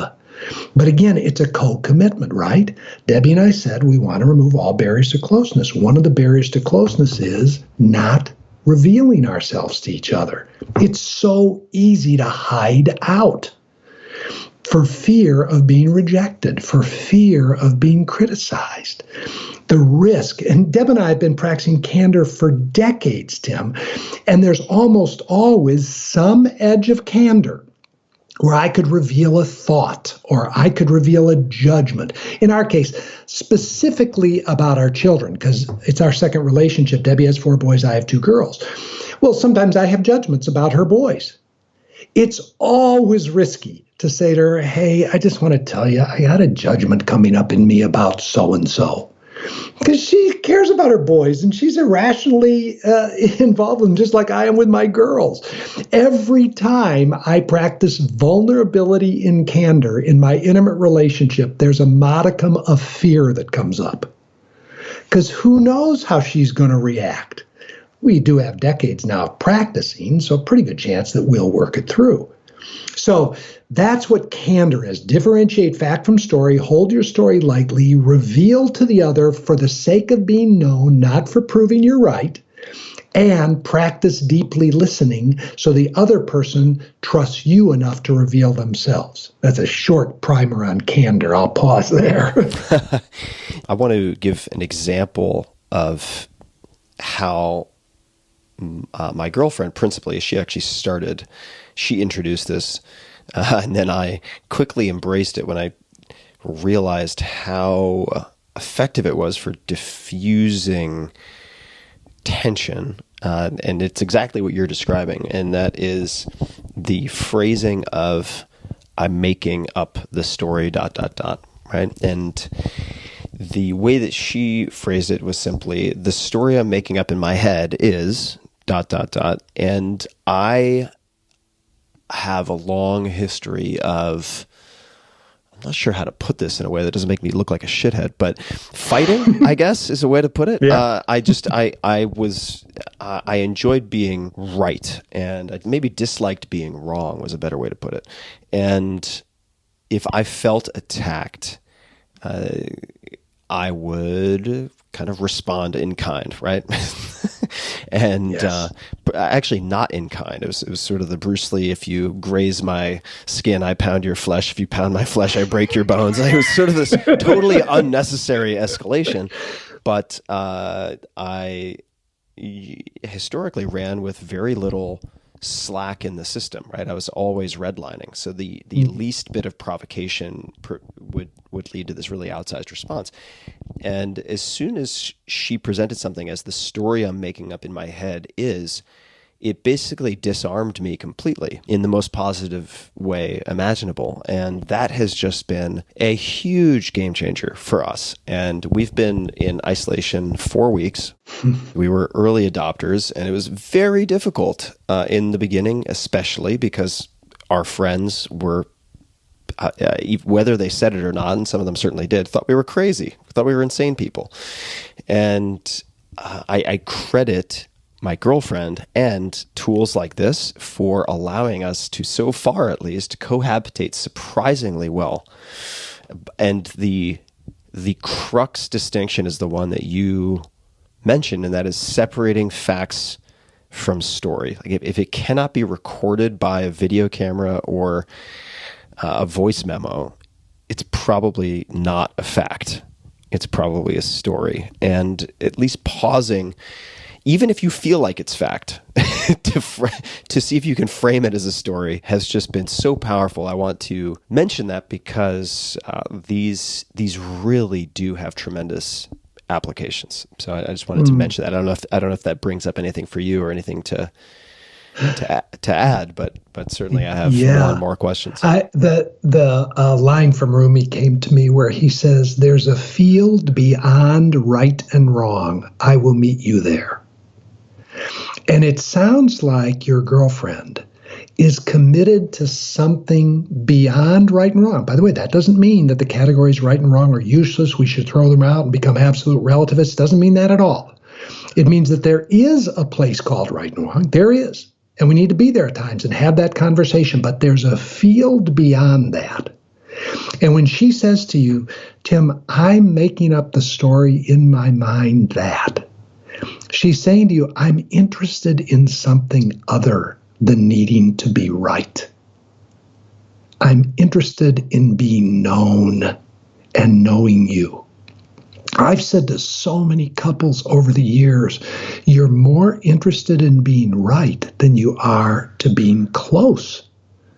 I've said to teams, executive teams, you're more interested in being right about your position than you are in being successful as a team. The addiction to being right, which is the little ego identities, it doesn't believe it can survive if it's not right. And when these little ego identities like yours and mine get locked into drama-based conflictual relationships, all that matters is the survival of the ego. That's it. That's all that matters. And the key to my ego surviving is I can't be wrong. I like the way you said that. I can't be wrong. Maybe I need to be right, but for God's sake, I can't be wrong. And then if you're going to be there and I'm going to be there, good luck for innovation, improvisation, creativity, let alone intimacy and closeness. So we're exploring right now in this conversation a different way to do that. And it really is predicated on I'm more interested in something other than just being right. And that's a game changer. Totally. And I would say, and you're an old hand at this, and I'm new to discussing the concepts, so please feel free to improve or completely refute whatever I say. But it also strikes me that if you are unable or unwilling to try to separate the facts from your stories and present your stories in a candid, early, and non-threatening way, so you don't wait until things are at the boiling point, that you will suffer multifold from the three primary emotions that we discussed earlier: sad, angry, scared. Right? I mean, I've noticed such a change in my life, certainly as it relates to those three things, since adopting the sort of early candid intervention with the framing of my own stories. Yes. And not to say that I'm not struggling now. I mean, I've had a very tough time in the last few weeks. And that actually leads me to what I wanted to ask you about next. And that is the mental model of human development of, quote, to me, by me, through me, as me. And I don't know if I am labeling that correctly, but could you elaborate on what that means? Yeah, sure. So this model, I first heard from Michael Beckwith. We've taken it and changed it, so he might not recognize it that much, but first time I heard this model, it made such sense to me. And he describes it as 4 states of consciousness, not stages. They're not developmental. You don't proceed from one to the other like you would from, childhood to adolescence to adulthood. These are states. So we go in and out of them, more like the dream state, the awake state, and the dreamless state. And they map pretty well. So we use them as context. 4 contexts. 4 contexts that answer how are we being with the content of life. And the content can be whatever it is, okay? So the first context is we're being with life from to me. Real simple. It just means we're at the effect of life. We are at the effect of people, circumstances, and conditions. It's happening to me. So we're in victimhood or victim consciousness. And I always pause here and say in parentheses, there are true victims in the world. Let's just stipulate to that. But that's different than victim consciousness. So sometimes I'll talk about, in my family of origin, my mom was an alcoholic. My dad sexually abused my sister. My brother was a rageaholic, kind of like most of us, kind of a batshit crazy environment. Well, as a little boy, there's a way in which I truly was at the effect of the environment. You could say I was a victim in the experience. That's true. Let's just say that's true, okay? But now if I'm 65, 66 years old, and I'm still blaming my parents for my current state of being, now I'm in to me, in victim consciousness. So to me is, it's happening to me. Real simple. And, quite frankly, this is where most people live most of the time. If you just turn on the news, doesn't matter what news you turn on, any news, you're going to hear people speaking from to me. They're doing it to me. It's happening to me. So that's to me. Then the next state of consciousness is by me. Well, this is radically different. If the first one is victimhood, this is creatorship. This is a state of empowerment. This is a place where I'm no longer seeing myself as at the effect of. Now I'm seeing myself as responsible for and creator of my experience. Now that's really important. I'm the creator of my experience. So the virus is a real thing happening out there. That is a fact. You more than any, could give us a list of all the facts. But my relationship to the virus, for example, am I living paralyzed in fear? Am I living in denial? My relationship to it is my responsibility. So I can either be at the effect of the current circumstances, where most of us live, or I can say, wait a minute, I'm going to take responsibility for how I'm going to be with this. And that goes from a meta pandemic all the way down to how I'm going to be with the weather. I could be at the effect of the weather, or I could say the weather is what it is. I'm up here in northern Michigan. I know it's 27 degrees out. And I could say, wow, the weather is what it is. And I can choose to be the creator of my experience with the weather. So the movement from to me to by me, the gateway is learning to take responsibility. Then the third state of consciousness is through me. And this is I think, a tremendously empowering way to live. Most people spend most of their time in to me. Then they start to become skilled at living life, and they start to feel, authorship, and they start to stand in being the creator of their experience. And then it's not uncommon for them to say, is there something else going on in the world other than me and my purpose-driven life, my authorship of what I want in life? Is there anything else going on? And this leads to this question of, is there anything else going on besides me? Now, this starts to move us into the realm of things like possibly spirituality, but it doesn't have to be spiritual. A lot of people have a tremendous aversion to that word. It could just be, is life wanting to do something? So when I get over here, I start to say, what does life want to do through me? And to many people, that's an absurd question. So I just say, great, don't ask that question. But there are countless people for whom that is an interesting question. When you and I connected today before we started, and we talked about what we wanted, and I think I said something like, I just want to be surrendered to what wants to come through us today. I'm certainly not a victim at the effect of what's happening here. Even when we had technical difficulties, they were just occurring. We could learn. I could go into creator and say, well, actually, I have a lot of things that I want to create with you, Tim, and be purposeful, intentional, wonderful way to live life, directive, on point. But I actually like to play in the space of, I don't know, man. How about if we both just get into our creative energy, follow impulse, and be in kind of a dynamic dance with what shows up? And in my experience, that through me experience is unbelievably fun, synchronistic. We have friends who are, world-class athletes, and some of them who've, performed in many, many arenas. And oftentimes, like if I'm talking to a snow skier or a surfer, they really relate to this. Like when somebody, I don't surf, but my surfing friends tell me this is true. When you first get on a board, you are very much into me. You are at the effect of the board. You're at the effect of balance. You're at the effect of the wind. You're at the effect of the waves, right?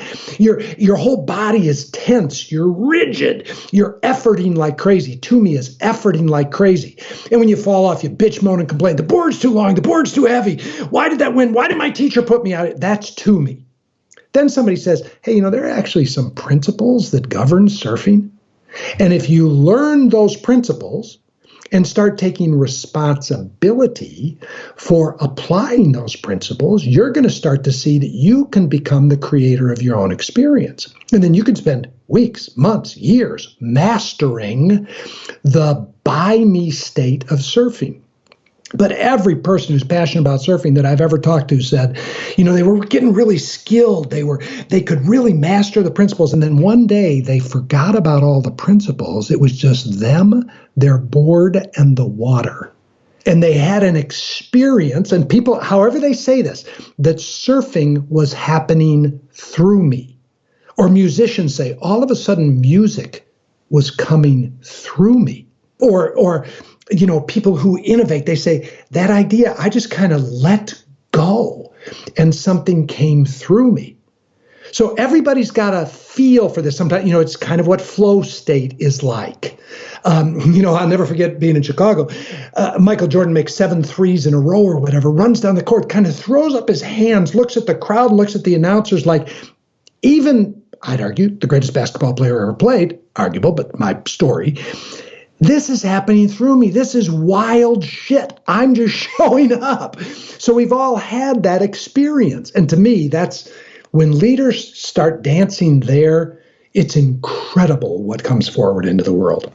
And then the fourth state is as me. It's non-duality. It's oneness. It's the blurring of a personal self, even though there is a personal self. It's being fully human, but being in the dance of beingness. So now we move over into all the traditions, whether it's Buddhism or Hinduism or Islam or Christianity or non-religious spirituality. They all have a version of this idea of becoming one. And now we could go back over into your world. I'm a baby in this world of medicine journeys, but, I've only done 4, as I talked to you once before, and I got involved because many reasons. But one of the things I had happen very quickly was the dissolution of a separate self and this experience of, oh my God, small g, right? So there's many things that those medicines are bringing to the world, you being, an expert and a proponent of this, but just as a newbie, that's like an instant portal through to as me. The good and the bad, the terror and the bliss, the whole deal. So those are the 4 states: to me, by me, through me, as me. And in my experience, we go in and out of them all the time. So when you and I had technical difficulties partway through our call and you couldn't hear me, I immediately contracted into to me. Oh, shit. What did I do? I took my earphones out. I put them back in. I'm not very technically savvy. I fucked this up. Oh, God, what am I doing? I could hear you saying, Jim, I'm talking, but I can't hear you. I'm going, oh, God, what do I do? What do I do? To me, at the effect of me and the technology. Then I go, wait a minute, take a breath. I take a breath and I go, this is okay. What can I learn from here? What could I play with? What could I do? So just a breath, shift into by me, access IQ, EQ, BQ. And then you and I start dancing and we go, well, we could do this. We could shift over to this platform. We don't need to be in reactivity. We don't need to be contracted in fear. To me, by me, through me, as me, dancing all the time. So that's a model that I love, love, love. It seems to map really well to all of life, whatever the content is, whether it's the weather or the virus or the technology breaking down. When you and I were talking, I can always ask myself, where am I? Am I in to me, by me, through me, or as me? And my context is under my control. The content never is. Yeah, thank you for explaining that. There's a lot to unpack. We could unpack each one of those for many hours. But one of our mutual friends is a fan of what most people would consider bad weather, and he also trained.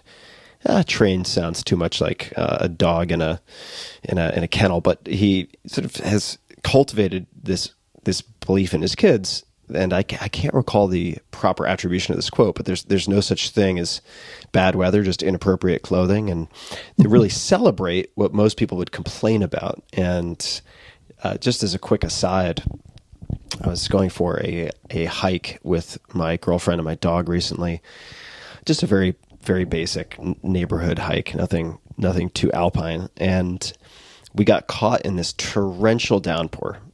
Torrential downpour. And perhaps a month ago or 2 months ago, that would have bothered me on some level. And it ended up just being this, we reframed it really quickly. And having been holed up at home so much in the last few weeks, it was just the greatest gift we could have imagined. We had hoods. We took down our hoods just so we got poured on. And as we're walking home on the street, we're waving to these cars with these huge shit-eating grins on our faces. And it's really easy. And I succumb to this all the time, to fall into a to me. This is happening to me, as opposed to by me or for me, right? In this case, it was a switch to for me. Like, no, this is something that's happening for me, not to me. And it really changes things. And I would love you volunteered, and I appreciate you volunteering some background in terms of your childhood. And suffice to say, a lot of people are suffering right now, feeling suffering. Right? Whether, and legitimately so, many people are facing extremely difficult circumstances. But if we take just as a frame for discussion the old military expression, pain is inevitable, suffering is optional, in the sense that you can reframe these things. You will have twists of fortune that cause you great difficulty.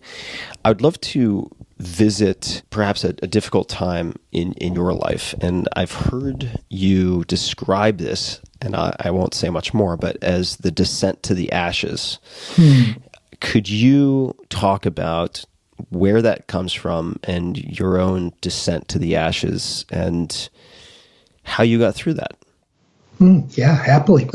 So if I go back to, I've always had this ache in my chest, and I've always sought for relationship. The first place I looked was to Christianity, because I heard Jesus, whatever people think of Jesus, make this ridiculous claim that you could have peace that passes understanding.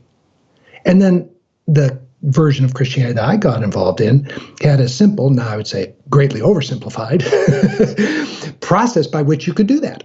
So for the first, from the time I was 15 until I was 40, my practice was around Christianity. That's where my meditation started, and my practice became my career. My advanced degree is in theology, and then I became a minister. And fast forward all the way to 43 years old, a minister of the largest church in the United States. So, talking to thousands of people a week in this complex system of a church. So now I'm right smack dab in the midst of midlife. And I realize that my life is not working. Now, specifically, the faith that I had been devoted to, I wasn't casual about it, wasn't producing the results that it looked like it should produce. Love, joy, peace. Instead, I was getting further away from the things that I was seeking. So I quit.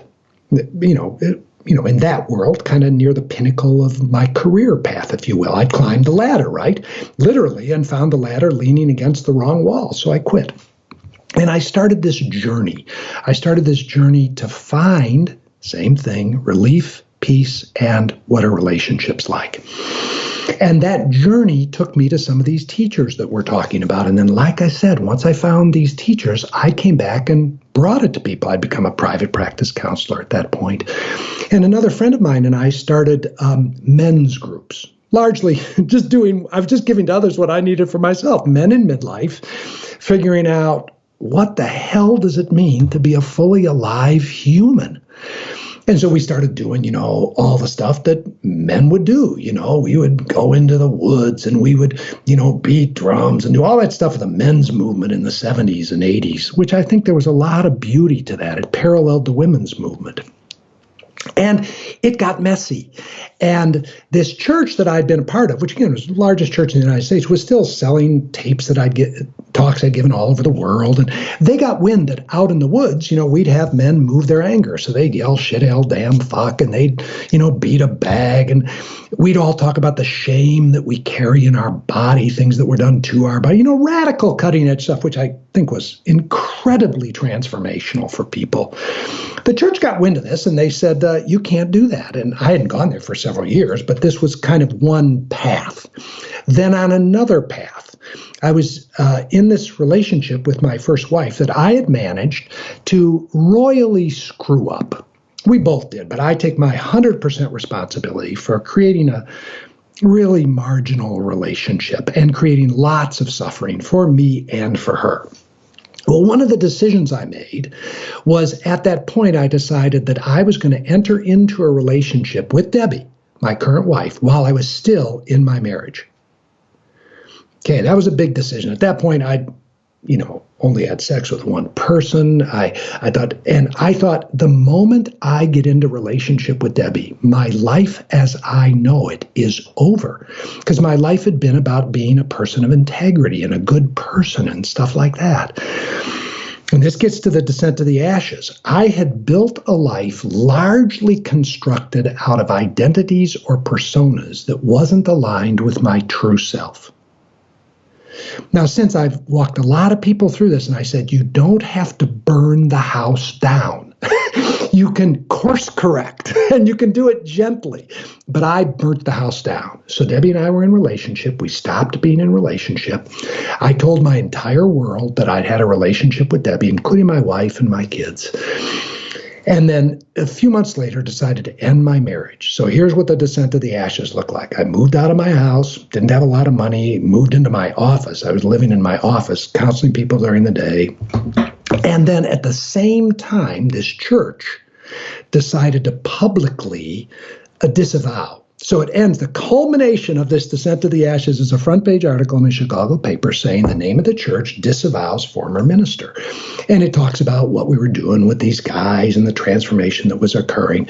And then the fact that I had had a relationship with Debbie while married became public to everybody. So here I am, 43 years old, but, a year prior to that, I was a person with a phenomenal reputation and, some amount of clout in the world. And now I'm living in my office with nothing.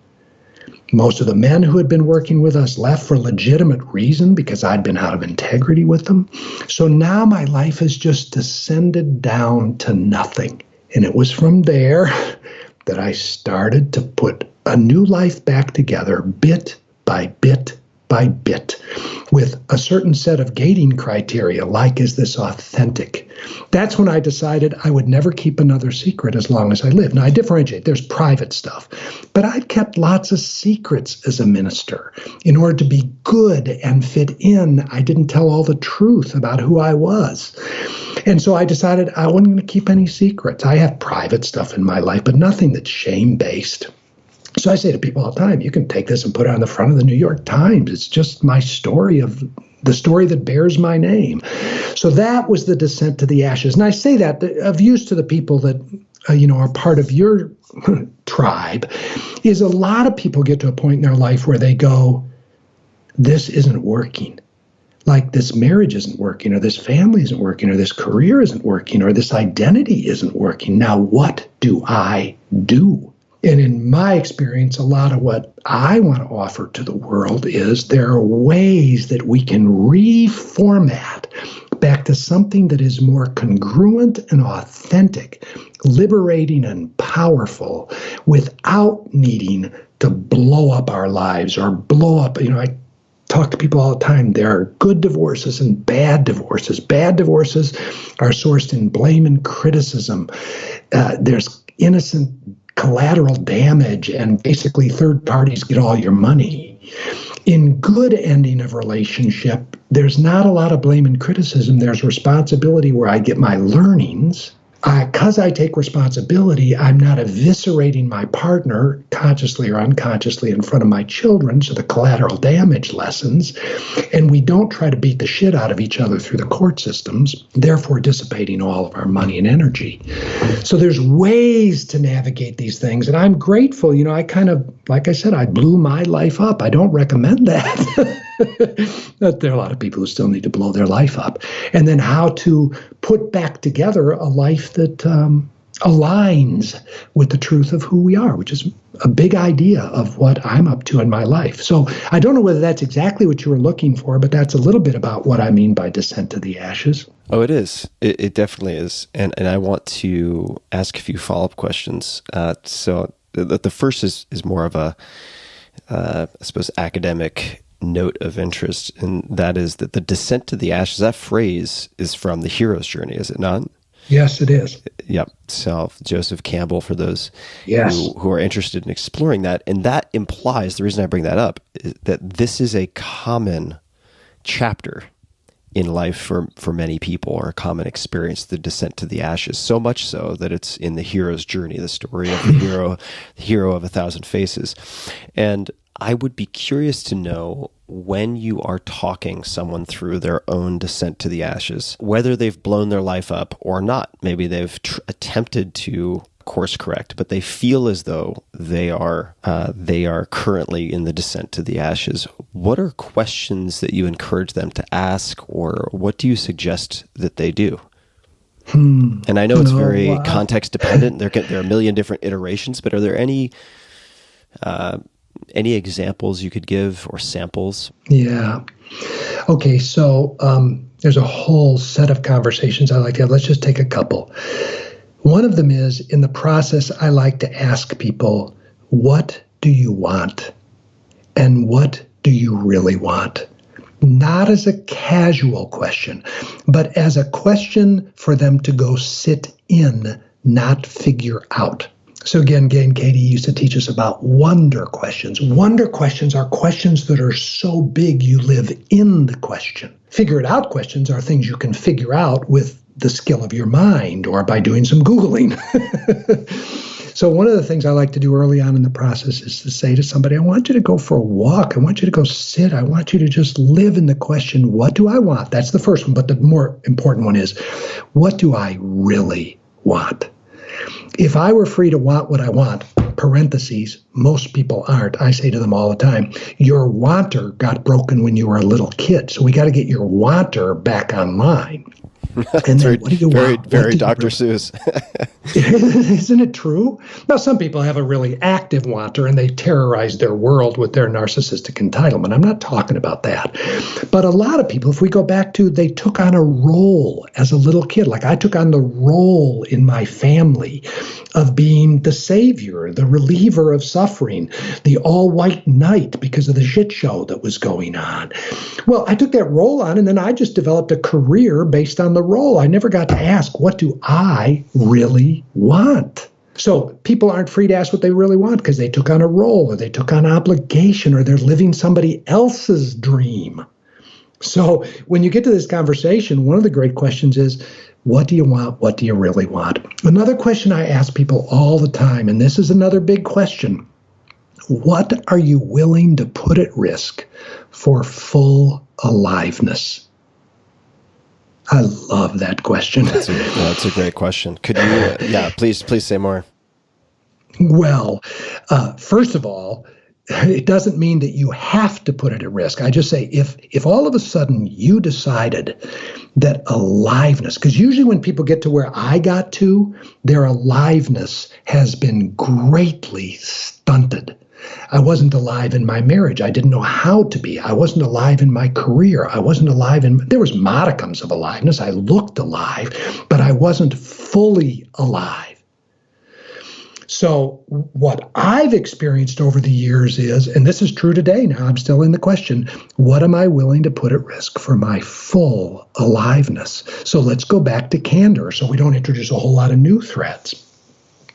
In my relationship with Debbie, I am committed to being fully alive and committed to having a fully alive relationship. What I'm willing to put at risk for that is temporary discomfort, messiness.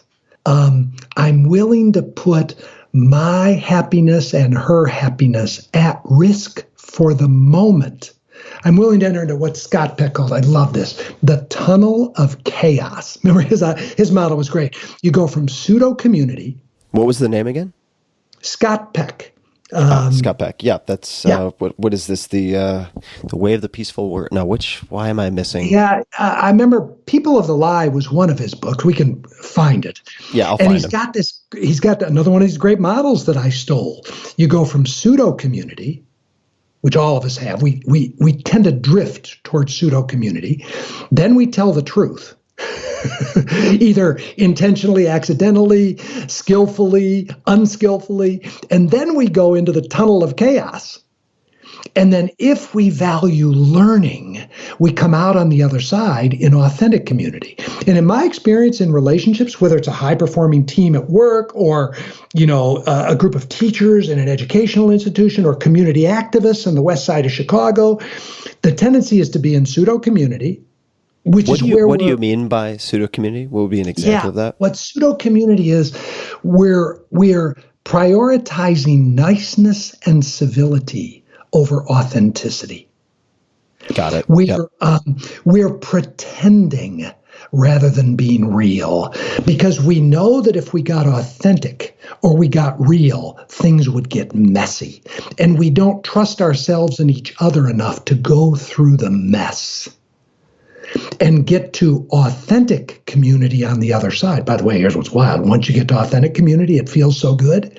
You start safeguarding it and start drifting back towards pseudo community because you stop telling the truth. It never stops. It never stops with me and Debbie. Doesn't stop with me and my kids. Doesn't stop with me and our shared mutual friends.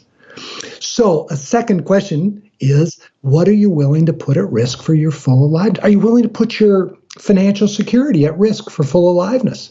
Are you willing to put some relationships at risk? Are you willing to put your reputation at risk? What are you willing to put? And the corollary, of course, is, what won't you put at risk for full aliveness? This is such a good question. Typically, people who have kids will say, I won't put my kids' well-being at risk for full aliveness. I love that answer. First of all, I get it, support it, live it. But I'm drawn back to some of the great people who understand parenting, who say the number one gift we have to give to our children is our aliveness. So now you're in the paradox of, I'm going to sub-optimize my aliveness so that I can create some sense of safety and security for my kids. Again, I totally get it.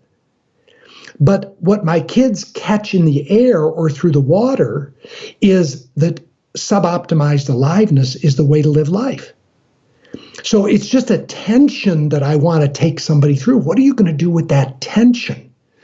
And these conversations, what do I want? What do I really want? What am I willing to put at risk for my full aliveness?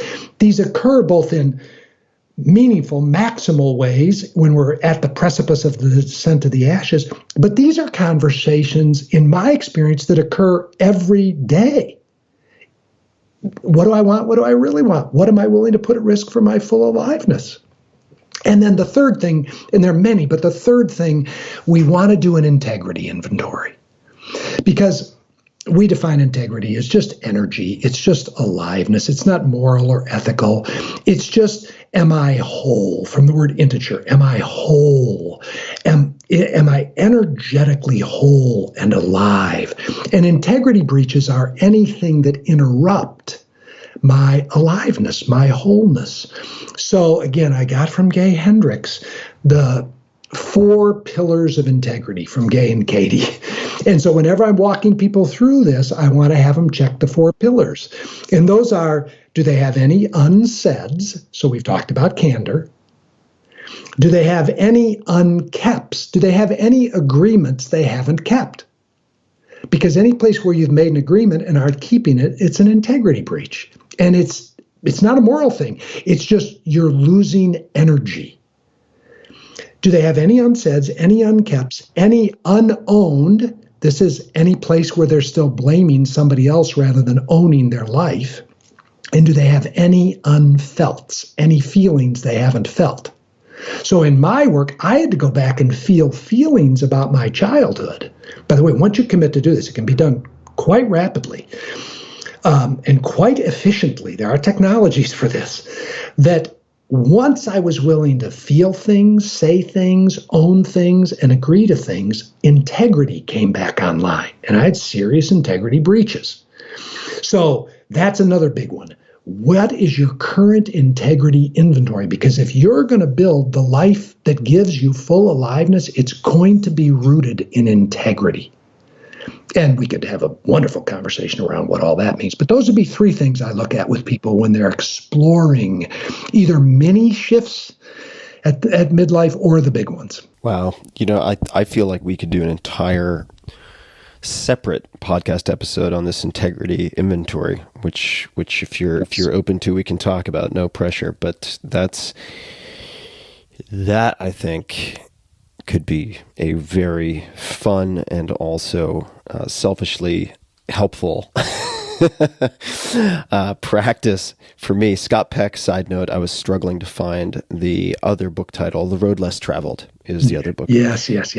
And so the integrity inventory, and which you said, I think this is important because this word can be used to mean so many things, but the integrity as equaling energetic wholeness, right? Yes. And identifying energy leaks or where you are losing energy, the unsaids, the unkept agreements, the unowned things where you're blaming other people and the unfelt feelings. That is really tremendous. I think I've mostly focused on the unsaids and the unfelt feelings, but less so on the other 2. So I think I've only covered half of my bases. We will come back at some point to that framework, maybe not in this conversation, but I'd love to skip back to something that you said, and we don't have to delve into this if you'd prefer not to, but many people right now are feeling disrupted, unsettled, whether, for instance, as some of my relatives have been let go from service jobs, from working in restaurants and other businesses, or they have a physical business.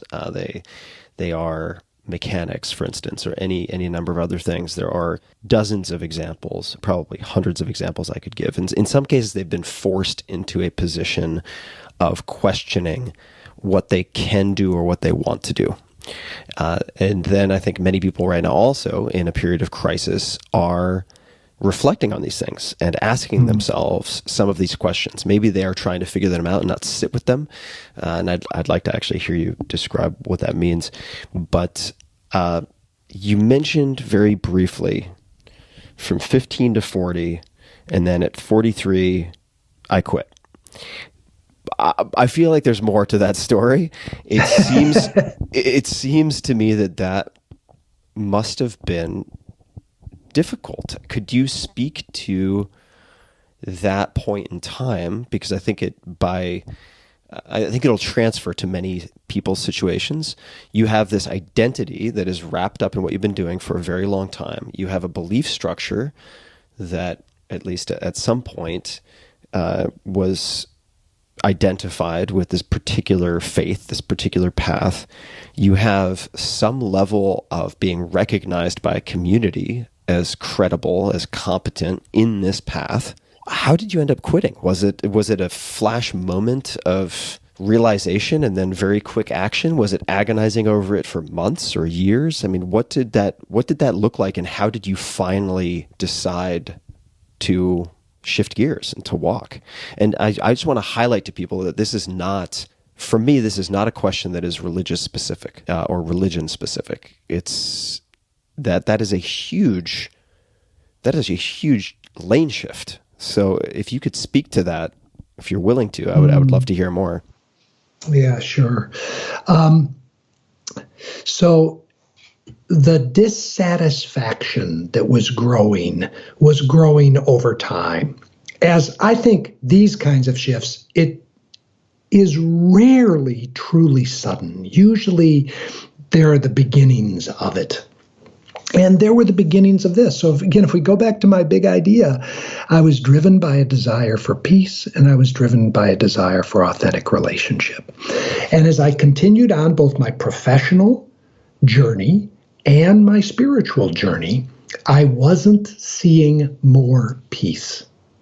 I was more famous, I was more successful, I was more impactful in many ways, but on the inside, I wasn't getting what I wanted. And I didn't know how to have an authentic relationship with my wife. I just didn't know. I was a complete goofball. And once I got inside, now this is just about me, I'm not making a statement here about Christianity. But once I got onto the inside of my experience of Christianity, I found that we got more interested in being good than in being free, and in being big than in being loving. Now, those are all meaningful words to me. So the last chapter of our book is called The Change Formula, and it's what does it take to produce lasting change? Again, this is not original to us. I forget who we got it from, but we give credit there. And it's V times D plus Fs greater than R equals C. All it means is this. In order to produce change, which is the C, something has to be greater than the resistance to change, which we all have. And the something that will produce change by overcoming the resistance is V times D. Vision times dissatisfaction. In other words, you got a multiplier. People change either because they've got a big, huge vision that they cannot realize from the current way they're living, or they've got pain. And usually it's a multiplier effect. So for me, the cumulative effect over years was that I still had a vision for peace and authentic relationship. I still did. And I wasn't living it. It wasn't about my circumstances. It was about me. And I had tremendous dissatisfaction, pain, depression, angst, all kinds of stuff. Those two came together to produce a propulsion that was so meaningful, I couldn't keep going. So I went to my friend and the guy who actually was the leader of the church, and I said, listen, it's not that I think these things that I've believed aren't true, they just don't work. I came across David White's beautiful poem called, I think it's called Self-Portrait. And the opening line of the poem is, for me, this was very important. It doesn't interest me if there is one God or many gods. It doesn't interest me if there's one God or many gods. I want to know if you can feel, and then he makes this list, heartbroken, chaos, melt into life. Well, I'd spent my whole life arguing, is there one God or many gods? And versions of that argument. And it didn't matter to me. Now, part of the meltdown, like I love it that you said, I quit. There had to be more of the story. Well, if you double click on quit, it included losing 30 pounds in a month. Incredible shame. Like I had this huge message of, I fucked up. I didn't get it right. And I had a relationship outside of my marriage. For some people, that's not a big deal. For me, that was a big deal. That was like, right up there in the big, it's kind of in the Big 10, So physical dissolution, a sense of shame and failure, looking at my daughter's eyes, who was going into high school as a freshman in high school, when there's a front page article that says this big famous church in the community disavows her father. I feel tears in my eyes even now saying that. It's 25 years, 30 years ago. It was a mess, Tim. And often the descent to the ashes can be, but doesn't have to be. I want to say it again. It doesn't have to be. And so this, all this melting down, literally I had no money. And because I felt so badly about what I'd done to my marriage, I said to my wife, I'll make all the money. I'll just take care of you. But I didn't know how to do that. I had to figure out how to turn being a minister into a way to make money. So I had to innovate, create, and that became the beginning of a coaching practice and stuff like that.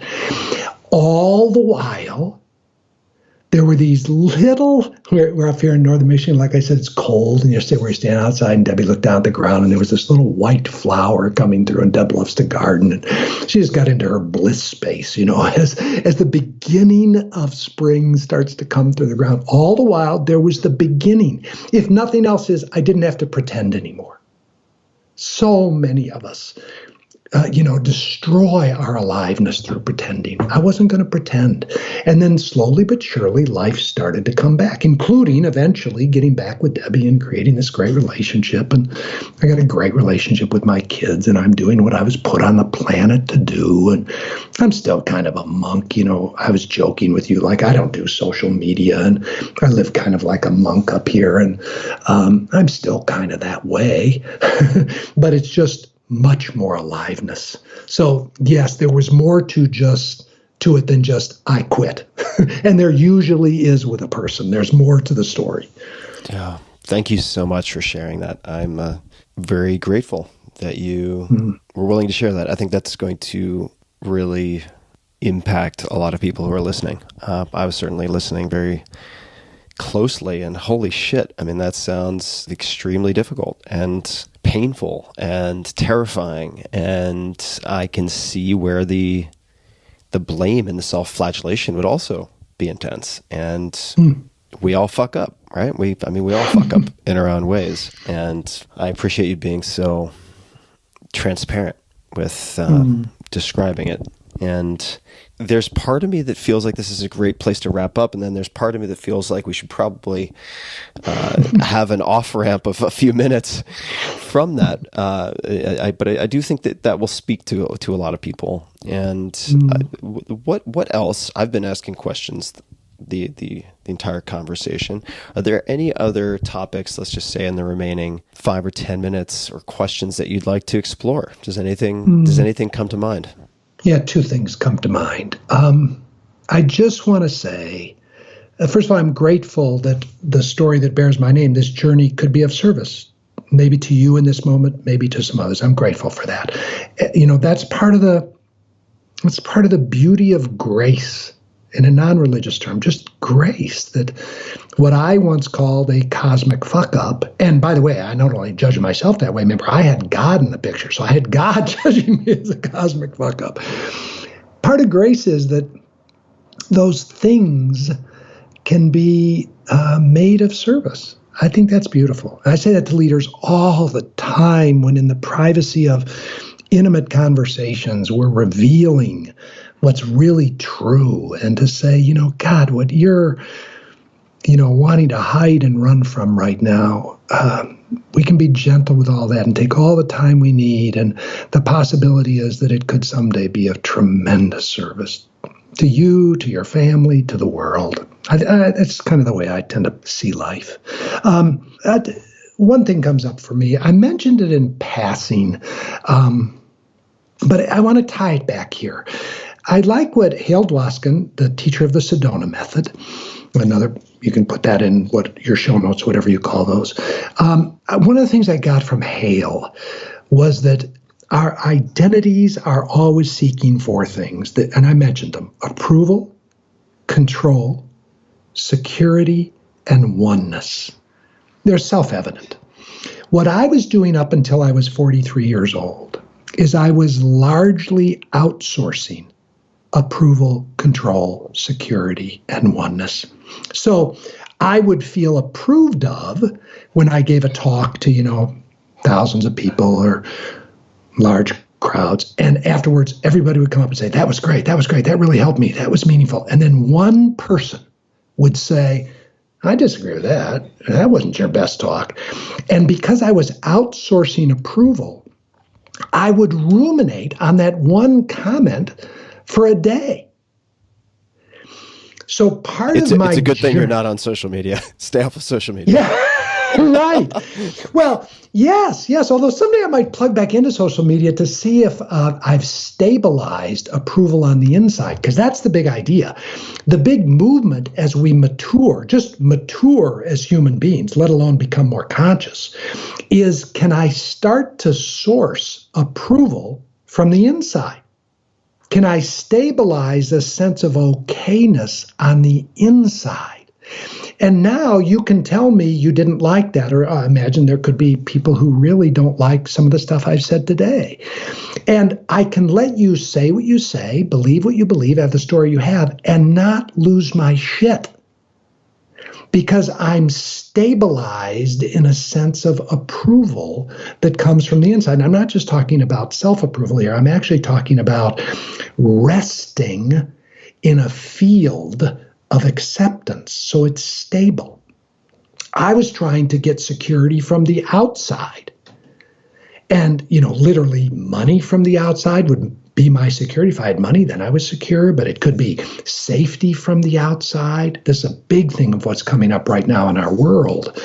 We are still sourcing safety on the outside, and therefore we're terrified when our safety gets threatened. And control, I say to people, we're all control freaks. We try to control everything. That's another thing that's coming up right now, is so much is in our face every day that is totally out of our control. And it's utterly terrifying. So in that simple one, I just go back to just sort the files. What's under your control? What isn't under your control? Place your attention on what's under your control.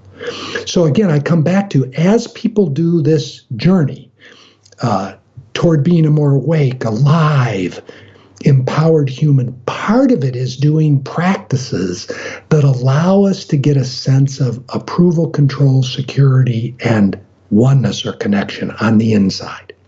Because then, just take you. As you do that, source that more and more from the inside, and then you come toward your girlfriend and she's sourcing it from the inside. Most relationships aren't that way. Most of us don't have enough of any of those. So we're like two ticks on a dog, and the relationship becomes a dog. So we get on the relationship and we try to suck approval, control, security, and oneness out of the relationship. And of course, we all know where that goes.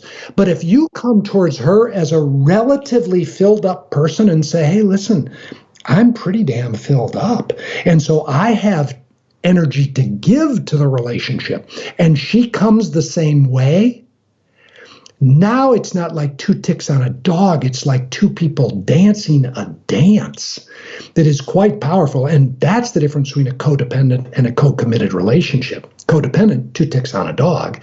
Co-committed, we're both committed to sourcing approval, control, security, and oneness and aliveness, and bringing that to the relationship. So I would want to say that. That's an important piece of growing up, I think. Thank you for that. And I think this is as good a time as any to announce that instead of writing the No Book, I'm actually working on a novel, and it's Two Ticks on a Dog, a dystopian love story. I'll buy a copy. Yeah, that is not in fact what I'm working on. It's what I'm working against, or working to not have.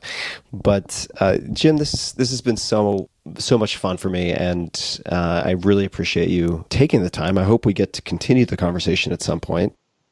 Yeah, me too, Tim. I've appreciated you, from afar. Like we joke, a lot of the stuff that you're up to in life, I'm not up to, but a lot of stuff you are up to, I got on board with because of you and our mutual friends. So I'm profoundly grateful for your willingness to keep risking.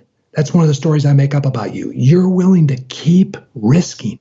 Finding an edge, reinventing, stepping over the edge, making a mess, reconfiguring. That's not easy to do when you have as much at stake as it appears you do. So your willingness to do that over and over again has been of tremendous service to me personally, and obviously countless other people. But I'm grateful that you're willing to do that, Tim. Thank you, Jim. That really means a lot. And it means a lot, particularly right now. I've been struggling. I'll be honest, and that makes my day to hear you say. So thank you very much, and we'll continue risking, and would love to continue the chat about the integrity inventory and other things another time. But I think this is good for a round one, and people can find you. Certainly they can find all the social. The easiest way to find everything related to the Conscious Leadership Group is at conscious.is, which is. So, Yes. and that is the website. I will link to everything that we've discussed, all the books, all the concepts, all the people, everything, including your book, The 15 Commitments of Conscious Leadership, in the show notes at tim.blog/podcast. You can find show notes for this episode and every other episode. And Jim, once again, thank you so much for making the time. This has just been a real pleasure, and quite frankly, a welcome reset and recalibration for the compass as I wander into the rest of the day and this week, hopefully with just a little bit more groundedness and clarity. So I really give you a heartfelt thank you for that. You're welcome, Tim. Truly, truly a pleasure. And to everybody tuning in, thanks for listening, and be safe. Say I love you to the people you love, and thanks for listening in on yet another episode of The Tim Ferriss Show. Hey guys, this is Tim again. Just a few more things before you take off. Number one, this is 5 Bullet Friday. Do you want to get a short email from me? Would you enjoy getting a short email from me every Friday that provides a little morsel of fun before the weekend? And 5 Bullet Friday is a very short email where I share the coolest things I've found or that I've been pondering over the week. That could include favorite new albums that I've discovered. It could include gizmos and gadgets and all sorts of weird shit that I've somehow dug up in the world of the esoteric as I do. It could include favorite articles that I've read and that I've shared with my close friends, for instance. And it's very short. It's just a little tiny bite of goodness before you head off for the weekend. So if you want to receive that, check it out. Just go to 4hourworkweek.com. That's 4hourworkweek.com, all spelled out, and just drop in your email and you will get the very next one. And if you sign up, I hope you enjoy it. This episode is brought to you by Element, spelled LMNT.